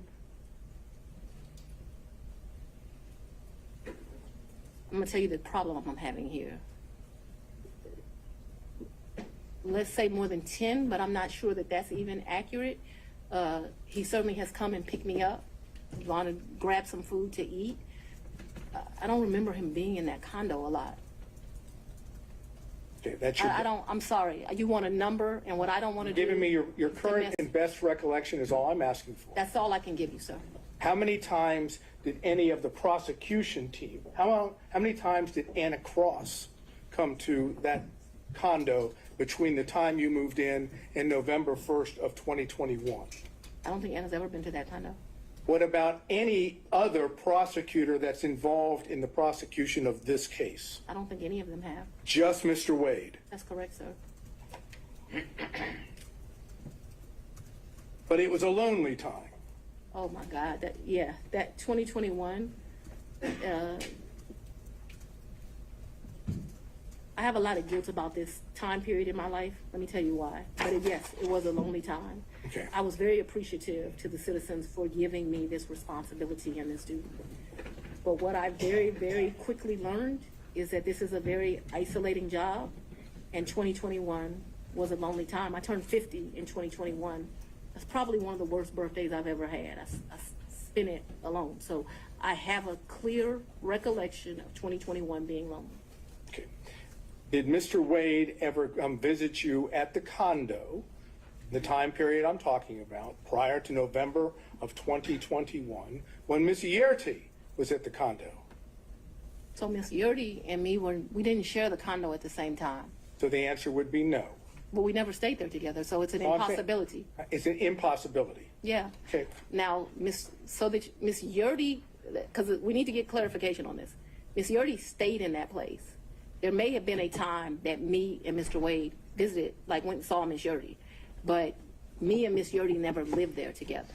Just so we're clear.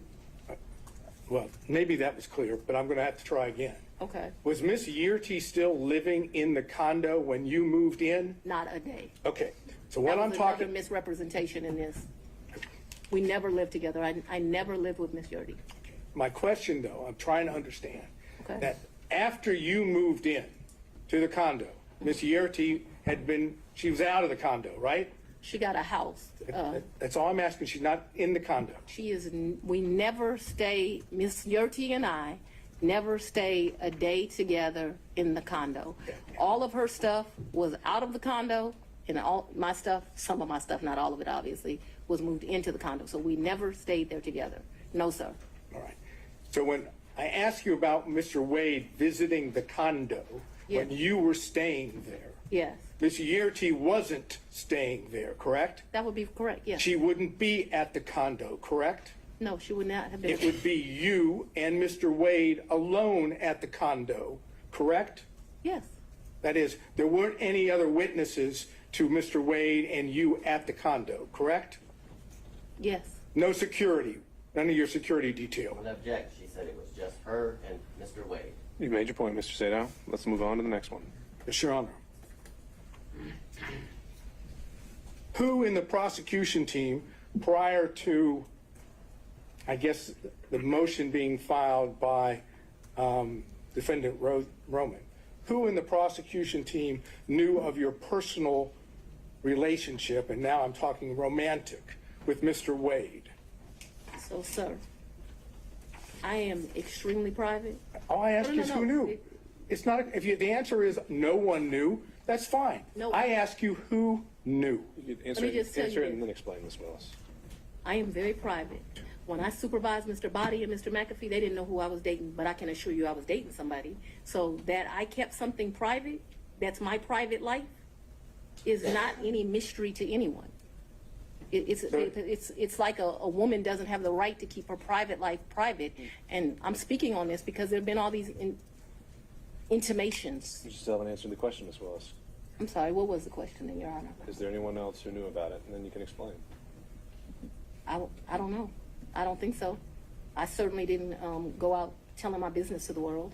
Okay, so, the best of your recollection, you didn't inform anyone on the prosecution team that the individual that you had chosen to lead the prosecution team had a personal relationship with you. So Is that correct? That's inaccurate. Your question is inaccurate. What? Because you stated that the person I chose, we had a personal relationship. So we had a friendship. We have all these distinguishing factors. Remember, when I chose him in November of 21, first of all, let's get this straight. Mr. Wade was not actually my first choice. That's no insult to him. Your Honor, No, it is you, because of the way you phrased the question. You said, when I chose him, I didn't inform people of a personal relationship. We have defined personal as romantic. It is an inaccurate way to state the question. Then I will certainly restate it so it is very accurate. Okay, and please do not yell at me. You hired Mr. Wade for the first time on November 1st of 2021, correct? November of 2021, yes, Okay. sir. Your testimony is, whether one accepts it or not, your testimony is that at the time you hired Mr. Wade, there had never been a romantic relationship with Mr. Wade before you hired him, correct? Yes, my testimony is that we were very good friends, but we're talking about the sex, so let's just don't. No, I'm not talking about, I'm saying romantic relationship doesn't necessarily have to be just sex. Well, It can I be don't- dating, it can be holding hands, it can be any of those things that one might call romantic. I'm asking you whether or not prior to November 1st of 2021, there was a romantic relationship with Mr. Wade. It's very simple. It's either a yes or a no. I don't consider my relationship with him to be romantic before that. I'm not a hand holder, so no. That's fine. Now, let's move beyond November 1st of 2020, Yeah. 2021, excuse me. If I understand your testimony, there was no romantic relationship with Mr. Wade until early in 2022, whether it be January or February or March, early in 2022, correct? I would say sometime between February and April. Yes, sir. All right. Now I'm asking you about that time period when it became romantic. Yes. Okay? Thank you. Okay. You didn't see the need, if I understand, to tell any of the people on the prosecution team when you had established a romantic relationship with Mr. Wade that the lead prosecutor, that is the man that was basically giving orders to others, was dating or having a romantic relationship with you, correct? I'm going to object to relevance at this point, Your Honor. It's not Just relevant. relevance. Just to prove what we're attempting to show that there is an issue on the credibility about the relationship. The failure to have informed anyone on her team that she was having a romantic relationship with the lead prosecutor, I suggest gives rise to that inference. That's the relevance. The inference that The inference that they were concealing this because it was not as it's been characterized to the court, and that in fact it started earlier than what they say. all right, overruled. Mr. Stay down. I just want to make sure that we're clear. From at least 2020, me and Mr. Wade were friends. At least that time period. Okay, I'm not talking Okay, so about. no, I want to be clear because my credibility is being evaluated here, right? We were friends. We hung out prior to November of 2021. In November of 2021, I hired him. I do not consider our relationship to have become romantic until early of 2022. Because I don't know a date and time, I'm saying sometime between February and April of 2022, and very early April of 2022, because I know that trip that I discussed with you was like the first week of 2022, that the relationship had become romantic. I hope that answered your question, but I can't have it where, we're saying something differently. All right, so you've established the timeline as you put it. The question originally was, At that time, did you tell any other prosecutors on the prosecution? I never tell people at work who I'm dating. All right, Mr. Sadow. Okay. Did you take any trips to D.C. with Mr. Wade? Never. Did you take, okay, so you have no, what I would call personal trips or business trips to D.C. with Mr. Wade? I never went to D.C. with Mr. Wade, personal, business, otherwise, never. Okay, so, I've never been in the District of Columbia with Mr. Wade, or Maryland, Virginia, the DMV as they call it. so as I understand it, to be clear, any trips that you would have taken to see D.C. That was a pretty clear answer. Huh? That was a pretty clear answer. Asked him if She just said no. twice. So you have a variation or something new to bring up? I'll ask it and we'll see. Did you take trips to D.C. that were non-business during the time period that this case or this matter was under investigation? I'm going to object as to relevance as it relates to the matter that we're here before Your Honor. Well, again, the question already asked is, take personal or business trips. She said, But that was with Personal Mr. or Wade. business? That was with Mr. Wade. This I asked her alone whether she took. okay. What's the relevance? And what would be the relevance of that? I'm trying to understand whether or not we have an ability to show a personal trip in which Mr. Wade is there at the same time. I understand her answer. Okay, I understand her answer, but we have documents, we have records that. Your Honor, I'm going to object to the documents, the things that. Well, this could be something that's maybe not part of the record yet, but if he has I think there have been other things discussed in this case, and they have evidence that Mr. Wade may have been in D.C. at the same time. If you want to ask about that exact specific date, Mr. Sadow, you can do that. I would reference to the court that that was not asked of Mr. Wade. Anything about any trips to D.C. Sure. And so that's going to limit its merit and impact on credibility. So, Mr. Sadow, ask the question. So, I understand your testimony is you never took a trip to D.C. with Mr. Wade. That's correct. Personal or business. that's correct. Were you ever in D.C. at the same time as Mr. Wade? I was not. On personal or business? No, me and Mr. Wade have not been to D.C. at the same time. However, since Mr. Wade has been on this case, he's been to D.C. Since Mr. Wade has been on to this case, I've been to D.C. What has not happened is we have not been in the District of Columbia at the same time.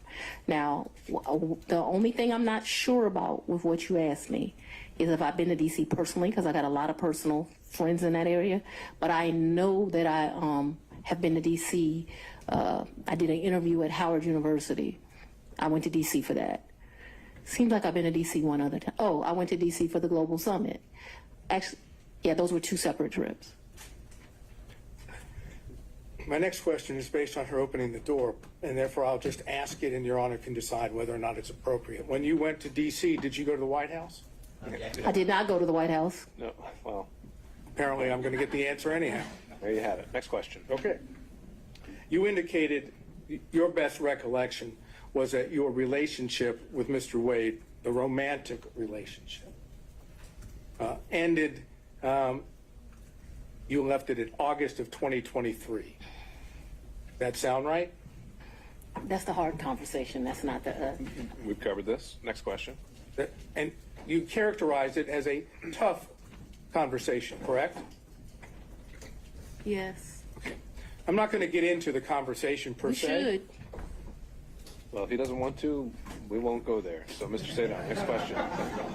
You know, it's kind of hard to say no when you've got that opportunity. But all I'm going to say is, was it pre-indictment in this case?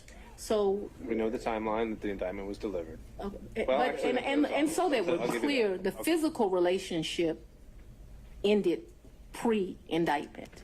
And is that when you were talking about the tough conversation? But I'm not sure that the tough conversation didn't happen until after, but the physical relationship. So I'm sure if you ask Mr. Wade, because he's a male, he would say we ended June or July because physical contact ended then.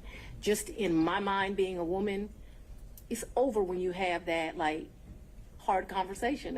I just think women and men think differently. And I think the answer, Mr. Sadow, to your question was she's not sure whether it was before or after the indictment. Well, I'm not sure that was her answer, but let's see if I can get specific. That is what I said. That's what I said. I'll let you. Next question, Mr. Sato. If you need to clarify. Want to say one more? What? The romantic relationship ended before the indictment was returned. Yes or no? To a man, yes. Well, to a man, yes. To you, no. She's explained this, Mr. Sato. She's explained this.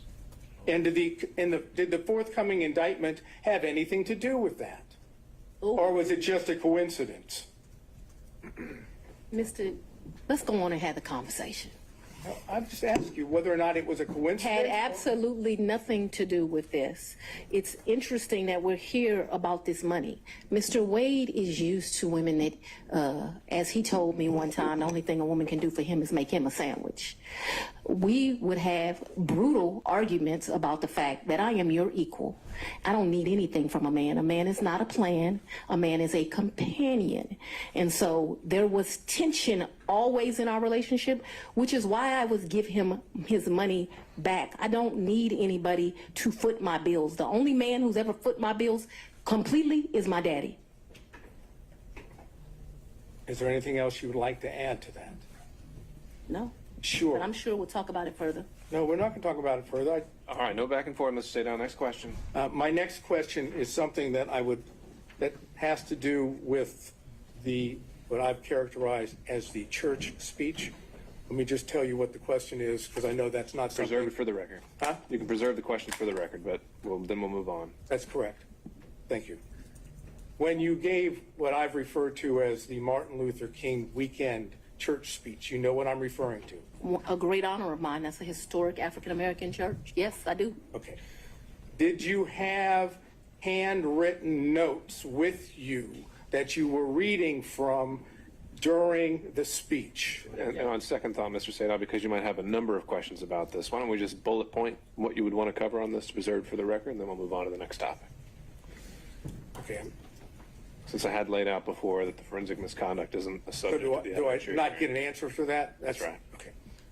Did you read your speech? Well, no, Mr. Sato, for everything related to any forensic. Oh, you just want me to misconduct stay claims. out of it now? We're just not. We can do it in a bullet form if you just want to cover what you would have asked, but it's not in a question and answer format. Okay, so I should do that at this point, or do it Sure. when you're ready? We can do it right now, so it's fresh on. I'm going to ask her about, did she prepare the speech? Did she have notes on the speech? Did she read the speech? When did she do this? When did she write the speech? Who was she referring to when she was talking about others? Who was she referring to when she said they? Who she was referring to when she spoke in terms of their, that is, their, I would love to answer those questions. Well, Ms. Willis, you can certainly do that in some other format, but for today, that's what we decided we're not going to cover. Who was she talking about that was playing the race card, and why she didn't tell the people at the church that she had had a personal / romantic relationship with the, all due respect the way it was characterized, the black man that she was referring to, and was the black man she referring to, was that Mr. Wade? Okay. That's that area of inquiry. Noted for the record, Mr. Sato. Next topic. Okay.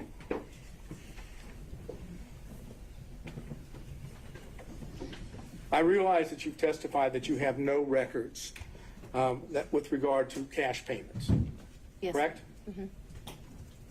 Would your bank records reflect that you withdrew cash from your bank accounts during the time period of 2020, 2021, 2022, or 2023? I'm not asking you, I'm just asking whether they would reflect that you withdrew cash from any of your bank accounts. So the exact amounts? No, just that you did. Of course, I withdrew money throughout that time period, throughout my life. I withdrawn money from the bank. Yes, of course. Talking about cash from, that is that you go to a Cash, bank right. or you go to an ATM and you take cash out. Either that way, or you go to Publix and you overpay, or you go to another store and you overpay. So yes, both through that, yes, of course they would reflect that at times. Okay, and so those records, if we had them, would show that, correct? That throughout the course of my life, I took out money. I was very specific. I said Yes, during the course 2020. of that time period, I would have taken money out. Yes, So, do you have a problem with? I absolutely. Yes. You don't want the bank records to be made available for the court and the court I'm alone. going to object as to the relevance, and this has already been addressed earlier as it relates to other records. This is an improper line of questioning. He's doing it for the purpose of harassment, frankly, Your Honor. I'm just going to sustain it on relevance. Mr. Sadow, if that's something you want to follow up privately, you can do that.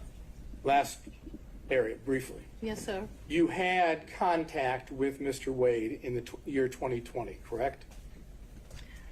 Ooh, I had some contact with Mr. Wade. Would you explain when you say some contact? Please tell us, talking about 2020. I had some contact with Mr. Wade in 2020. One of the reasons your allegations are so preposterous, or Ms. Merchants that you have joined, is...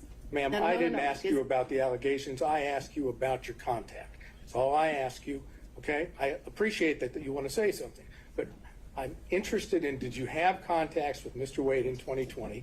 And your answer so far has been yes, correct?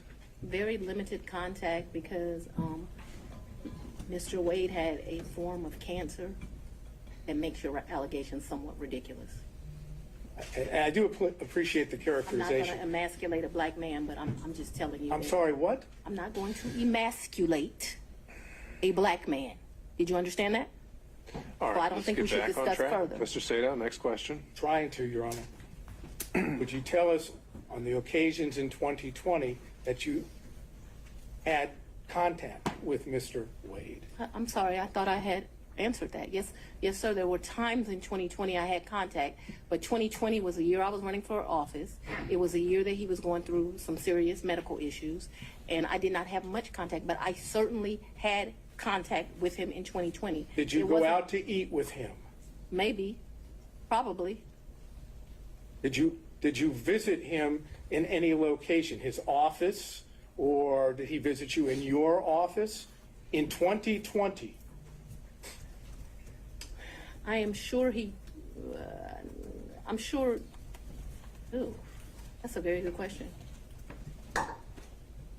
I'm sure he came to 750 in 2020. 750 is, Was my office. okay. Not often, but maybe once or twice. Maybe I went to his office once or twice, but maybe once. And the purpose for going to his office would have been what? Maybe we would have went to Mellow Mushrooms for pizza, or maybe he would have come for lunch. I'm sure we went by each other's office though, but not often, not a lot. We both grinding, trying to make a But living. wait, I understand what you've said about the cancer, and I'm not going into that. But when you were going out with him to restaurants, or when he would come to your office, right? Those were not sterile environments, were they? Oh, very sterile, because it The was restaurants were sterile environments? a lot of times we wouldn't eat there. We would pick up something and go in, but they were. You I'm listening to you. You pick up and take it to where? maybe eat at our office, but it did not happen much. That's what I'm trying to explain to you. And my office in 2020, nobody was coming in. I was stir crazy, so I would still go into my office. If you remember, when I started this, I said, I am not even sure if we came to each other's offices, but I am trying to be over cautious. So I think I can recall him at 750 a couple of times. I just think I can recall him at 750 once, but let's say twice. I have seen his office. I remember all the awards in the lobby, but I'm not sure in 2020 I went. I'm not even sure I went in 2020 at all. I just want to tell you yes, because I'm not sure. But I have a distinct recollection of him at 750. I actually don't have a distinct recollection of me at his office in 2020. But maybe I went to his office in 2020. Maybe. Did you have ongoing phone conversations during 2020 with Mr. Wade? Oh yeah, I talked to. Yes, absolutely. Yes, Yes, no question about that. no question. I talked to him on the phone in 2020. I understood, and this is, maybe I was confused. The Belize trip was for His 50th birthday. his 50th birthday, and that was in March. He turned 50 March 18th of 2023. If you look at the dates of the trip, I think we were there about 6 days. We stayed at 2 different locations. And you paid for it? 100%. He said, not only, I paid for the hotel, I paid for the flights, I had a birthday luncheon for him, I paid for massages, I paid for everything. And would those payments be reflected on your I paid credit for card? the cash. You paid them in cash? Cabs. I was telling you all the different things. I paid. And I'm asking you whether or not those payments would be reflected on credit card bills of yours. So there was about $500 that I think is reflected on a debit card. What my recollection is, I took about 4 in cash with me to that. 400 or 4,000? 4,000. But I remember I handed him 2,500, and then the rest was just the money we spent. I probably gave $300 or $400 to this guy who was a taxi driver. He would drive us every day around the 2 or 3 days we went. Took him to eat like it was my trip money. And you had, to be clear, to end this up, the 4,000 that you've just told us. But I didn't give it all to him. Remember, I only gave the 2,500 to him. I didn't ask you that. I was going to ask you that 4,000 is part of your, my words, cash hoard that you had collected over time. Cash what? Hoard, H-O-R-D-E. Oh, I thought you said something different, sir. No, I'm afraid I wouldn't say that under any circumstances to you or in All right, court. back on track. The hoard, cash hoard. I would not classify it in that way, but I have money at my house. Yes, sir. And the money, when you had money at your house, I'm speaking too loosely. I had money wherever I was staying. So I was not referring to my house in 750. I'm saying I had money wherever I was laying my head. Yes, sir. That was my fault that I wasn't clear. so when you were at what we said the Yerty condo during the time period we've always discussed, that's where you would keep your cash. When I stayed there, yes. Okay, that's all I have. Thank you. All right, I want to see if we can get through a few more defense counsel if possible before breaking for today. Mr. Stockton.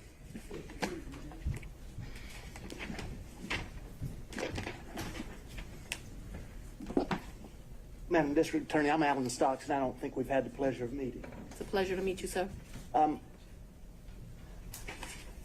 Madam DA, you described these various trips, and Mr. Sadow asked you about going to Washington. Did you and Mr. Wade go to New York? I've gone to New York. I've gone to New York twice since I've been district attorney. I'm trying to think if it's 2 or 3 times. I went to do a domestic violence thing there, for sure, and I was honored, and I went to the Apollo there. Those are the only 2 trips that come to mind. I went. He was not with me. You also said that he was a world traveler and had been on many of the continents. I've been to 6. Have you been on any of those continents with him? Besides this one? Where's Belize? What continent is that? I'm not being funny. I don't know. Let's say, with the I've been exception to of... Belize with him. I've been to the Bahamas with him. I've been with Aruba with him. Don't embarrass me. I'm not sure what continents those are on. Whatever continents those are, that's where I've been. I'm sure if I gave it some thought, I would tell you. But whatever continents those are, that I've been to those locations, sir. But not Australia or any other continents? I don't even want to go to Australia. I do know he took a trip in December to Australia. I have no idea, I don't know anything about that trip. When Mr. Wade began working with your office, Yes, he had 2 other gentlemen that worked in his firm with him. Is that correct? yes. Terrence Bradley worked for him, and Chris Campbell worked not for him. They worked with each other. Did you understand what their partnership arrangement was? No, Did he ever make you aware of how fees were divided or anything? no.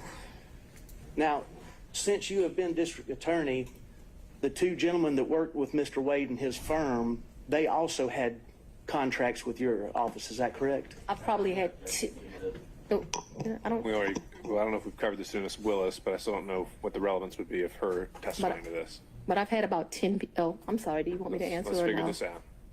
Judge, respectfully, I think based on Mr. Wade's testimony, he had an interest in those contracts. Sure. And then, but how's that been imputed to Ms. Willis? I don't know whether or not she knew she was giving him that benefit. That's what I was trying to explore.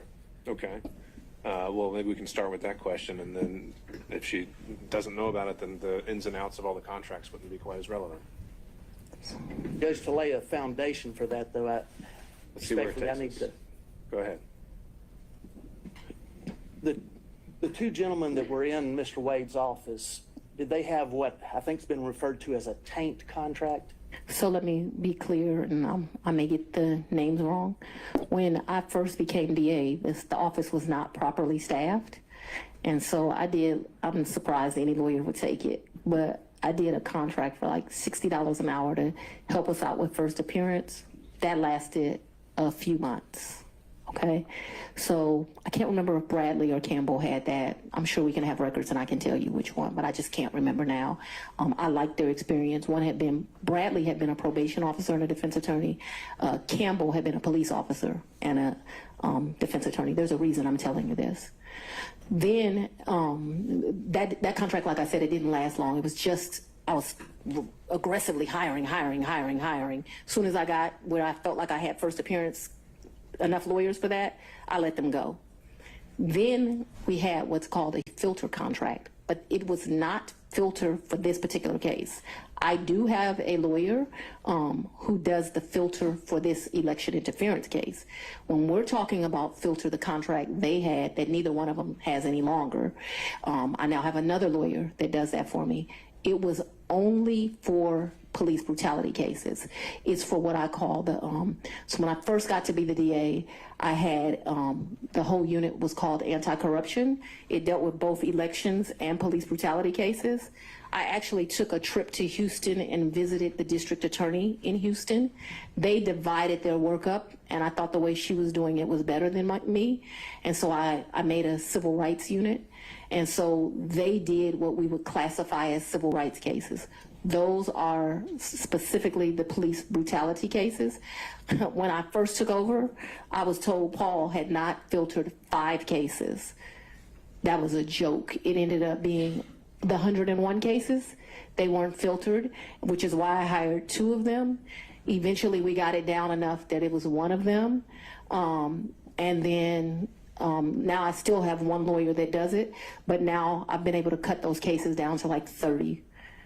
Can you tell me help me understand what the purpose of the filter is? Yes, sir.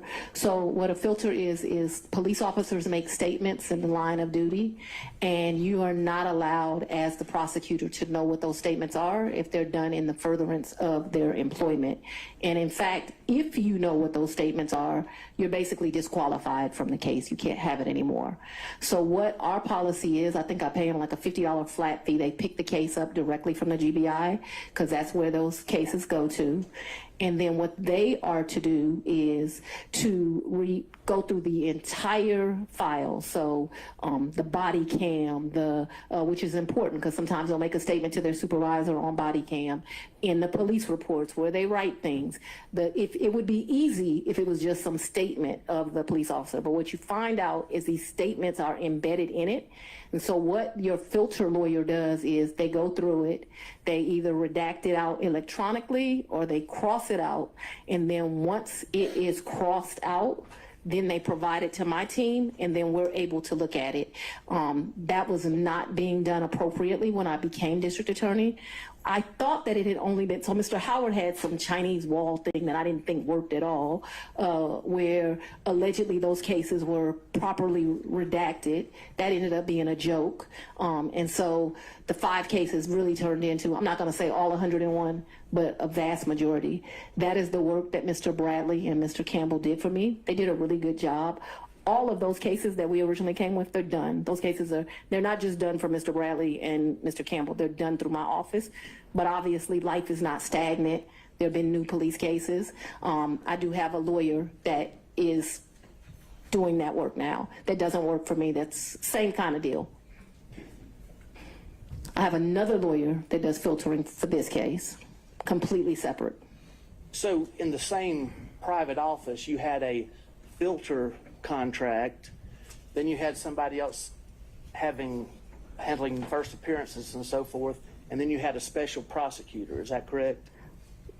I'm just not. Ultimately, the answer to your question is yes. but I'm not sure that they did it at the same time. The first appearance contract was either $60 or $90. I don't know really how I convinced them to be able to take that, but I think because it was for such a short amount of time. And then I think I pay my filter lawyers, which I still don't know how I get away with, about $150 an hour. And I want you to understand, the AG pays special prosecutors $1,000 an hour. So I'm a tough negotiator. Paul was paying people up to $375 an hour. I won't pay anyone more than $250 is my max. I have a lot of lawyers for what I have that work at $250, and I cap them every month. You can't go past a certain amount of hours. Would you agree that if Mr. Wade and the two other gentlemen that were in his firm were splitting fees in equal thirds, would you agree that he would benefit from the tank contract and also from the other first appearance contract? I would agree he would make money. Yeah, so to make money is a benefit. Just a thought, guy. Mr. Durham, if you're still with us on Zoom. No questions, Your Honor. Mr. McDougald. I do have a couple, Your Honor, but it's a little awkward from back here. Do you want me to? Yeah, why don't you go ahead and make your way up.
Do you see that?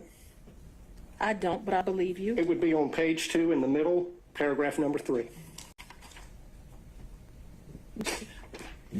Yes. And what is your understanding of a prohibited source for purposes of this form? I believe there's some classification of somebody you don't have a personal relationship with that gives you $100. All right, if you look under there at subparagraph 2, Romanet 2, it defines it as someone that you know or should know is seeking to do or is doing business with the county, correct? Yes, but yes. That includes Mr. Wade as of the date you filled out this form, correct? Yes, but he never gave me a gift of $100 or more. The only thing that I would say maybe went over that, but I don't think it ever did, is if we went to dinner and my meal was $100, but I don't think I've ever eaten at a restaurant $100. I would not at a restaurant pay him back because I would not lunch or went to dinner back if we went to lunch or went to dinner. But trips, I paid him back for. You know, I never thought about the money until y'all brought it up, and I would be less than honest that says I was giving him the money back because I was the district attorney. I didn't take gifts from him. For a lot of personal reasons. Anyway, I did not take gifts from him. And so your reason for not disclosing any gifts from Mr. Wade on exhibit number 21 is that the aggregate amount on a net basis was less than $100 in the year 2022. Is that correct? I did not accept a gift of him of more than $100 in 2022. The one exception to that, because I want us to be clear, is we probably went out to eat multiple times in the year. If you're considering eating a meal, because we went out multiple times, that probably went to the level of more than $100. But if we're doing tit for tat like that, I probably paid for as many meals as he paid for. And so I did not receive any gifts from him. The question on the form, I understand the question. The aggregate in excess of $100, and your testimony is that you did not receive in the aggregate more than $100. All right, Mr. McDougald, you can sit down now. I don't believe she answered that question, Your Honor. She answered as to specific individual gifts.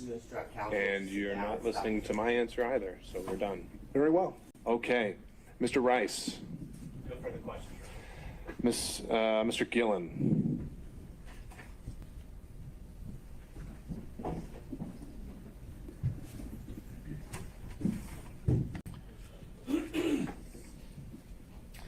Good afternoon. Good afternoon, sir. A few questions here. I want to, you saw the book here, Find Me the Votes, that was shown to you, correct? Yes, sir. Your Honor, I would like to just tender this as an exhibit, number 22. Is that your copy? It is. All right. What exhibit is that going to be? 22. All right. I'm making the Is that evidentiary contribution here to this. Now, well, I guess you're tendering it. Is it with position of the state? I'm going to object to the relevance at this point. There's no relevance at this point. Mr. Gillen, are you using this to confront her with prior statements? yes, Your Honor, and statements that she made concerning her financial situation and laying the foundation for that, and that she gave these interviews to the authors, and so this would document that and ask her, get this in the record, ask her questions about it. Well, we could mark it for impeachment purposes. I'm a little wary of entering an entire 300-page book because I don't know exactly what every single line, if it would pass hearsay or relevance or et cetera, et cetera. But I don't think it needs to be admitted as an actual evidence for the record for you to do what you need to do with it. So, Well, Your Honor, I understand. I just would. It's marked as again, Exhibit 22, and we'll move from there. Thank you, Your Honor. Now, you were asked a little bit about this book before, correct? I think Mrs. Merchant. Ms. Merchant did. Asked me some questions, yes. And you gave about 6 interviews to the authors of this book in a sit down? No, sir. You didn't. No.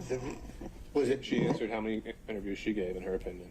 How many, in your opinion, do you believe you gave, and how long did they last? 2 to 3, maybe 20, 30 minutes. So your testimony is at most, you think that you gave maybe an hour to an hour and a half's interview to the authors of this book? Oh, you mean in total? In total, yeah. Maybe, yeah. Anywhere between, definitely not more than 2-ish hours. Okay. But you also were telling, when they were, the title of the book, of course, is A Hard-Charging Georgia Prosecutor, a Rogue President, and the Plot to Steal American Election. You've seen that. Why is the title of the book relevant, sir? And I had no. And then I'm going to ask her whether or not that was the theme that they gave her when they talked with her. What the thing gave her? What do you mean by that? Well, because they were sat down and they told her why they were there to interview her. And why does that matter? Well, I think it matters because it shows, but they want her to give her version of what her life story is. This is almost a life story of her. So that's why it's relevant. But if the court thinks it's not, then No. It could be relevant to your issue of the forensic misconduct that has been alleged, and maybe some of the motives at play when it comes to forensic misconduct. But I'm not seeing, again, what we're here for today was the relationship and/or any financial elements of it. correct. Well, I think it clearly relevant to the forensic misconduct, also relevant to the personal interest in terms of the finances. I didn't make 10 cents off that book. Pardon me? I didn't make 10 cents off that book. Didn't ask whether you made any money. Okay, I just. Didn't ask whether you made any money. Do you have any other statements that you hadn't already been confronted with by Ms. Merchant? Well, other than I want to focus on when you were telling them about your financial straits and you're living kind of month to month, that is what your financial status was back in 2018 after your election. Mr. Gillen, we covered that at length. And you're at the end of the line. I'm sorry about that, but we've got to find new ground. Well, let me move on to my point here. So the point is that what you're telling us is that you were in financial straits, but really that your testimony today is you had a cash hoard of maybe up to $10,000 in cash where you laid your head at night so that you would dip out and there would be no record of it, correct? That's not what I'm telling you, sir. That's not at all what I'm telling you. What I'm telling you is that throughout the course of my life, I have always kept cash in my house That cash has ranged from times, my father would probably be ashamed of this because he would say it should be more, but that cash at times has ranged from $500 to maybe $9,000, and he would be like, that is not what I told you to do. I've always had that amount of money. What I've told you is that when I travel, you do better negotiating when you travel. If you have cash, you go to get the cab. They say, oh, we're going to charge you $300 for the day. Well, I got American cash. Will you take it for $150? And so it's my practice to take money when I travel. We're not talking about a whole lot of money. We're going to the Bahamas. $1,500 in cash is in my pocket, or at the most $2,500. Belize was actually probably the most money I've ever taken. And it was taken because it was a big deal. My 50th birthday sucked. His 50th birthday, it sucked. It was terrible. No. Your Honor, and I'd so like to get back to some questions here. I'm trying to answer it. I think it would help if we. So let's move to the specific yes or no's here. Have you told us today that you would keep a cash hoard in your residence up to about $9,000? Yes or no? And throughout the course of my adult life. And so let's even be more specific than that.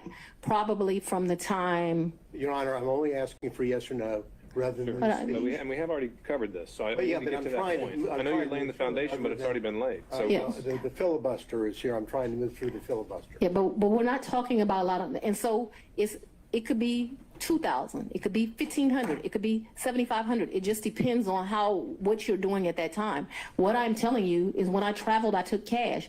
I find that when you travel, especially to foreign countries, the American dollar does well, and it's good to have cash. You can negotiate with the taxi driver, with the jet skis, and it's not a lot of money we're talking about. Your Honor, okay, understood, Ms. Willis. Let's get to a question, Mr. Gillen. And so you have cash in your house, but you had a lien, a tax lien on your property. Is that right? I don't believe I had a tax lien on my property. You didn't have a tax lien on your property. You got to talk up louder, Mr. Hunt. Okay, we already covered that, Mr. Gillen. I need new ground here. I'm asking the question of I'm trying to figure out how someone can have a tax lien. Then ask that question. But not use the money that they allegedly said they have. Well, I think Ms. Merchant asked that exact same question. She said she didn't use the money to pay her tax lien. So what's your question that's new? So I was going to build on that to say... No more building. It's already built. All right. It's the same way you pay a bill. So just put the top on it if you need to, okay? It's the same way you owe a bill and go shopping. Well, now, have you ever used, did you say earlier that you used Cash App? When I would pay Robin Bryant, I used Cash App. What is Cash App for the record? I don't need to know that for the record. Let's keep going. Well, so if you're paying Robin with Cash App, why aren't you paying, allegedly paying Mr. There's no alleged here. Why aren't you paying allegedly Mr. Wade with Cash App? I don't think Mr. Wade does Cash App. Did you ask him? I think he's told me he doesn't do Cash App. Okay, so that's the reason why you didn't use Cash App. He's sitting next to me. I hand him the money. Because there would be a record in Cash App of your making payments, correct? Yes, right. But I didn't think that I was making a record in a personal relationship. Because when you're filing your, and I know that I'm going to move into this financial statement here, you were asked just a second ago about your non-disclosure form, or your disclosure form of an Exhibit 21, where we agree that Mr. Wade is a prohibited source, correct? What I agree to is I don't believe he's giving me gifts.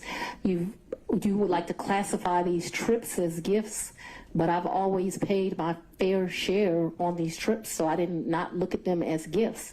I don't think that what this is disclosing, and they can tell me if they mean something different, I don't think it means that if you go to dinner with somebody over the course of a year and it gets to 100, you're supposed to report it. If my understanding of that is wrong, I've probably been to lunches with a couple of people that over the course of a year they paid, I paid. Prohibited source means... We already went over this, Mr. Gillen. Mr. McDougall. Well, Your Honor, I have to lay the foundation here before I can follow up with my next question. I don't know why you have to. Well, it's already, the questions have been made. Then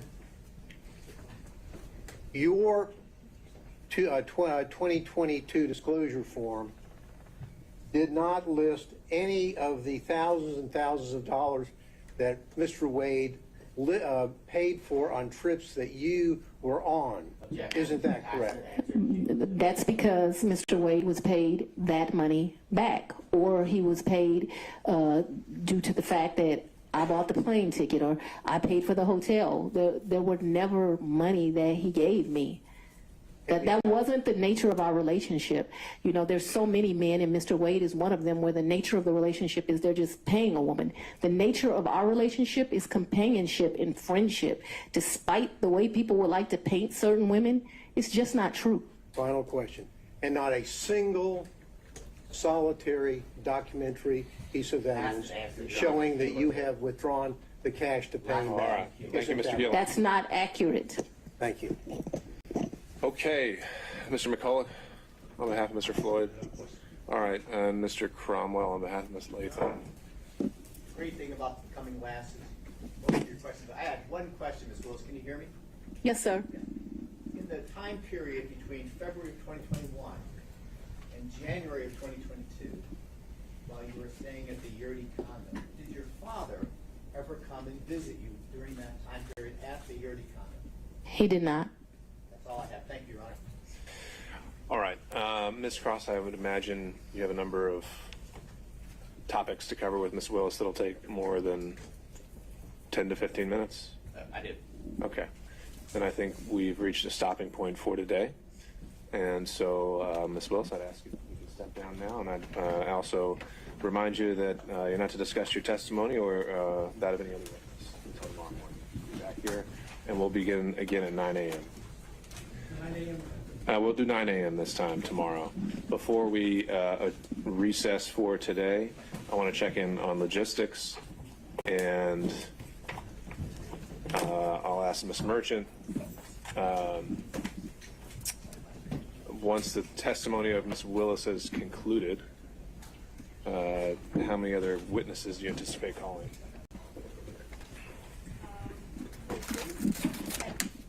And then we subpoenaed Delta records, but the state objected. We can handle that now. Ms. Willis, you can step down. You're done for the day. You want me to leave the courtroom?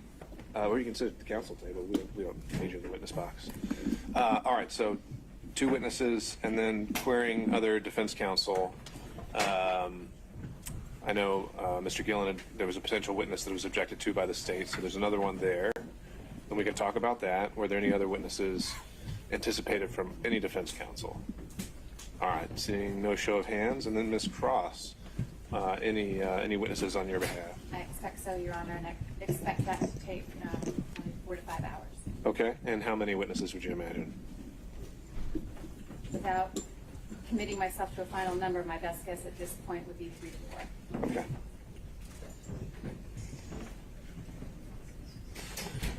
All right. Do we know who, I mean, I gave them our witnesses. I know we're supposed to give witnesses from evidentiary hearing. I'm guessing that one is John Floyd, but I don't know anything else. All right.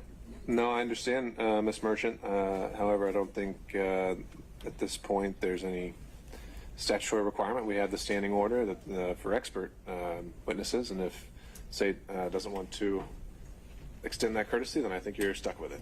All right? I'm certainly happy to represent that Mr. Floyd will be a witness, that the other witnesses will be impeaching of Ms. Yurdi.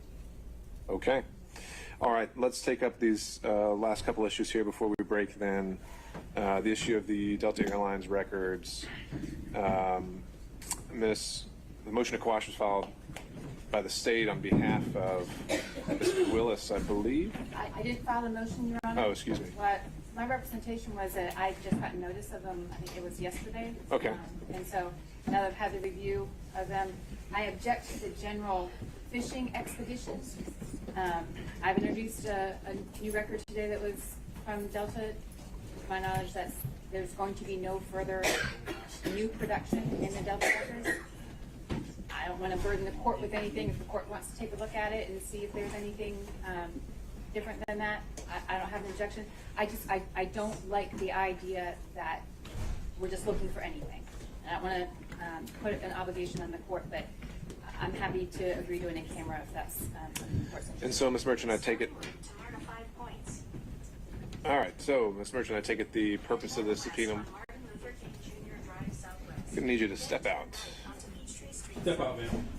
The purpose is to show travel. Right. Is it because you suspect there are other travel records, or just you think there might be something else in there? It's, well, one is to prove some of the travel records that they traveled together. And so we have no problem, like I told the state, putting the camera. I don't even I mean, what I'm saying is if we've heard about the trips today in detail. Is there anything else that's in these records that you're saying is going to prove some additional trip, or is it just further corroborating what really is kind of uncontested at this point? there may be some additional trips. But you don't know of any specifically. You No, just think I there have might not be done any. this back. Okay. All right. Well, then let's continue with that. Then, if you want to send them or instruct Delta to send them to us in chambers, we'll take a look. And all right, for anyone just joining us, and I think apologies there. essentially, if there's Right you can now, tell us, you are Ms. still Merchant, kind of what you think listening we to should the be looking court for there and kind what of you think talk is about this. Let me turn that down. They're just talking about some different motions before they kind of adjourn until 9 a.m. on Friday, which is 8 a.m. our time. We will be live to cover every single second of that. It's going to be a long day tomorrow, I assume. So we will be live most of the day. I figure by the time they take their break for lunch, or even maybe even before that, we will have to cut our cameras and cut our stream, but we will talk about that at a later time. Right now, so you're just kind of hearing the court in the background talk about some different motions there, and I'll have to kind of see what timing on all of this. There's a lot going on right now. I'll have to kind of see what the timing is looking like. But right now, let's kind of discuss some key moments in this case. So I want to go to where we were. So here we are. Second page here. We heard many different lawyers for the co-defendants and defendants in this case. A lot of different things there, and we're kind of waiting for this to currently wrap up. So you're kind of just watching the court right now. But so far, I want to recap kind of the day that we have had. This is day one of this court case. We will be here for day two, also, which starts tomorrow at 8 a.m. Central, 9 a.m. Eastern. But right now, here's what we kind of know. That romantic relationship, and the reason we're even here today. Let me listen. Let me turn this up just a little bit. with some more figures. I think they're just talking a few things, but the court will soon adjourn until 9 a.m. tomorrow, 8 a.m. our time. But the reason, let's just talk about the reason that we're even here.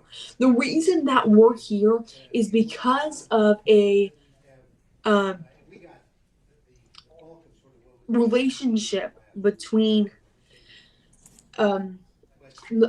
give me just a moment. Let me get all my notes ready here. Sorry, I don't want to be not prepared, but a relationship between Nathan Wade, which is the prosecuting attorney, one of the top attorneys in this case, to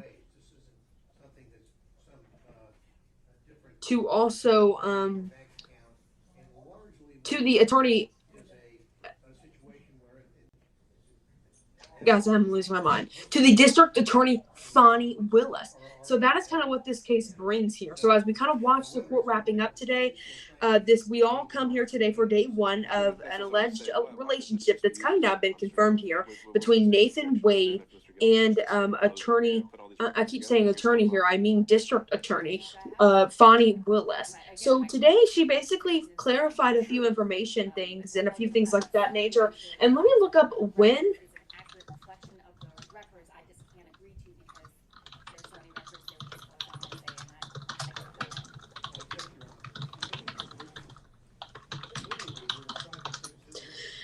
Sorry, guys, just looking up something. I'm trying to look up when that indictment came out for the former president talking about the 2020 election interference, alleged 2020 election interference. So basically today in court, she clarified her romantic relationship ended before the indictment came out. In August of 2023 is what she said that a man would say, but she said that she said that the relationship ended in June or July, but the big talk, as she explained it, or the tough talk, you could say, happened in August of 2023. 2023. Now, something else to note is they talked about really everything in her lifetime, it felt like, about her 2018 election, taking money out of her retirement account there. There was a question by one attorney saying Fulton County requires to tell, your officials if you have a relationship with an employee. She says she was not aware of that rule.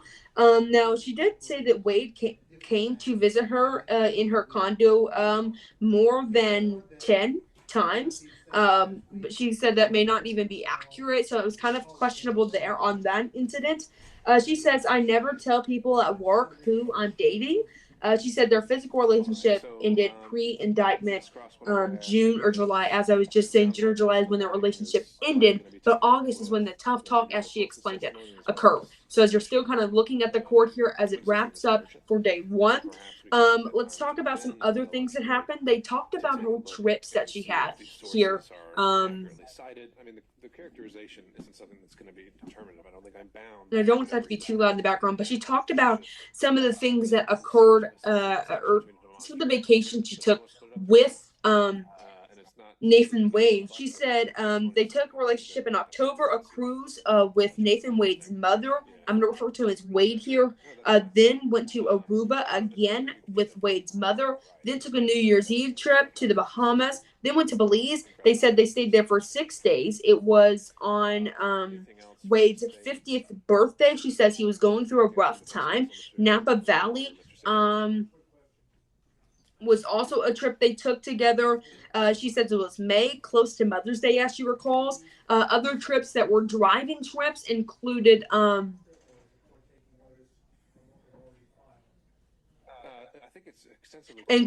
driving to South Carolina with her to meet her sister and eat lunch, and her man, she explained it, or as we assume here, her boyfriend. She also said they drove to a little town in Georgia together by themselves. They drove to Charlotte, ate lunch with one of Willis's friends. Now, it said her security team had never taken, or she said her security team had never taken her and Wade or Wade anywhere Wade has been or she has been. Now, she says that her security team really did not allow her to have any type of, I'm not going to be ruling on. I'm not ruling on any of this tomorrow. I mean, this is something that's have any, travelings in Atlanta because of the amount of controversy that had been going on with her. Even pre-Trump indictment, she mentioned some of the police brutality cases she had handled. People were coming to her door after her address was leaked and things of that nature. Now, she said that their sexual relationship began in 2022, but ended again in June or July of 2023 is when she said the relationship kind of came to an end. Now, she said she talked about her when she lived in her condo. She said she had some contact with Wade in 2020, very limited. Wade did have a form of cancer at that time, and she said, she said she did not want to, quote, emasculate a black man here. So very interesting statement there. But she also talked on the phone with him in 2020. Now, tomorrow, where we can expect 4, 5, 6 witnesses, we can expect a lot of witnesses to be coming in the next few days of this court hearing, as the court will be back in session Friday at 8 a.m. So that's kind of the key moments in this case that we have been watching this whole entire time. Again, a recap here while for anyone joining us, what is happening is Fani Willis, a district attorney in Fulton County, that has pressed this indictment against the former President Donald Trump, I should clarify, on election interference in the 2020 election in Georgia against Donald Trump and Biden here, basically claiming that Donald Trump, and 19 other defendants, and I think we do have something of those 19 other defendants, a picture here. Take a look on your screen now, and you should be able to see a picture there of them. There we go. That is all 19 of the co-defendants here. So pretty interesting to see here. Those are the people who were charged in this case. A lot of people are close allies to Trump and close officials to Trump. So that's kind of where this case has begun. But now it has moved to something much further, as District Attorney in Fulton County and it appears they have wrapped up. So I can put this down. The court has adjourned until Friday at 9 a.m., 8 a.m. our time here in Brookland. Again, let me kind of break this down. Why we are here today. Here is kind of what occurred, and we just lost that feed. All right. Here is kind of what occurred today. Is the court wrapped up today? And there we go. Okay. So here's what kind of occurred today. This is day one of the court hearing here, and Fulton County District Attorney Fani Willis testified, as well as Nathan Wade, the top prosecutor in this case, testified. They testified on some of the trips they have taken together, and this all comes as an alleged relationship that's now a little bit kind of been confirmed in a way, in a sense that, she said that they had began a sexual relationship in 2022. Actually, I can't remember. I think Nathan Wade actually said that. I think Attorney Wade actually said that. Wade was hired on November 1st in 2021. So that's something to note here. And that is when, in 2022, is when he says that they began having sexual relationships. And then, let me go here to, and you're taking a look on your screen of those 19 co-defendants and defendants. I'm trying to find the paper of when she says their relationship came to an end. Okay, here we go. It was June or July. She explained that as a man, but she says, quote, the tough talk occurred in August of 2023. So that is something pretty incredible to note here. But our coverage is going to wrap up right now. Join us tomorrow. We're only going to come in about 30 minutes early. So if that begins at 8, join us at 7:30 in the morning for day 2 of the court hearings here in this pretty incredible case.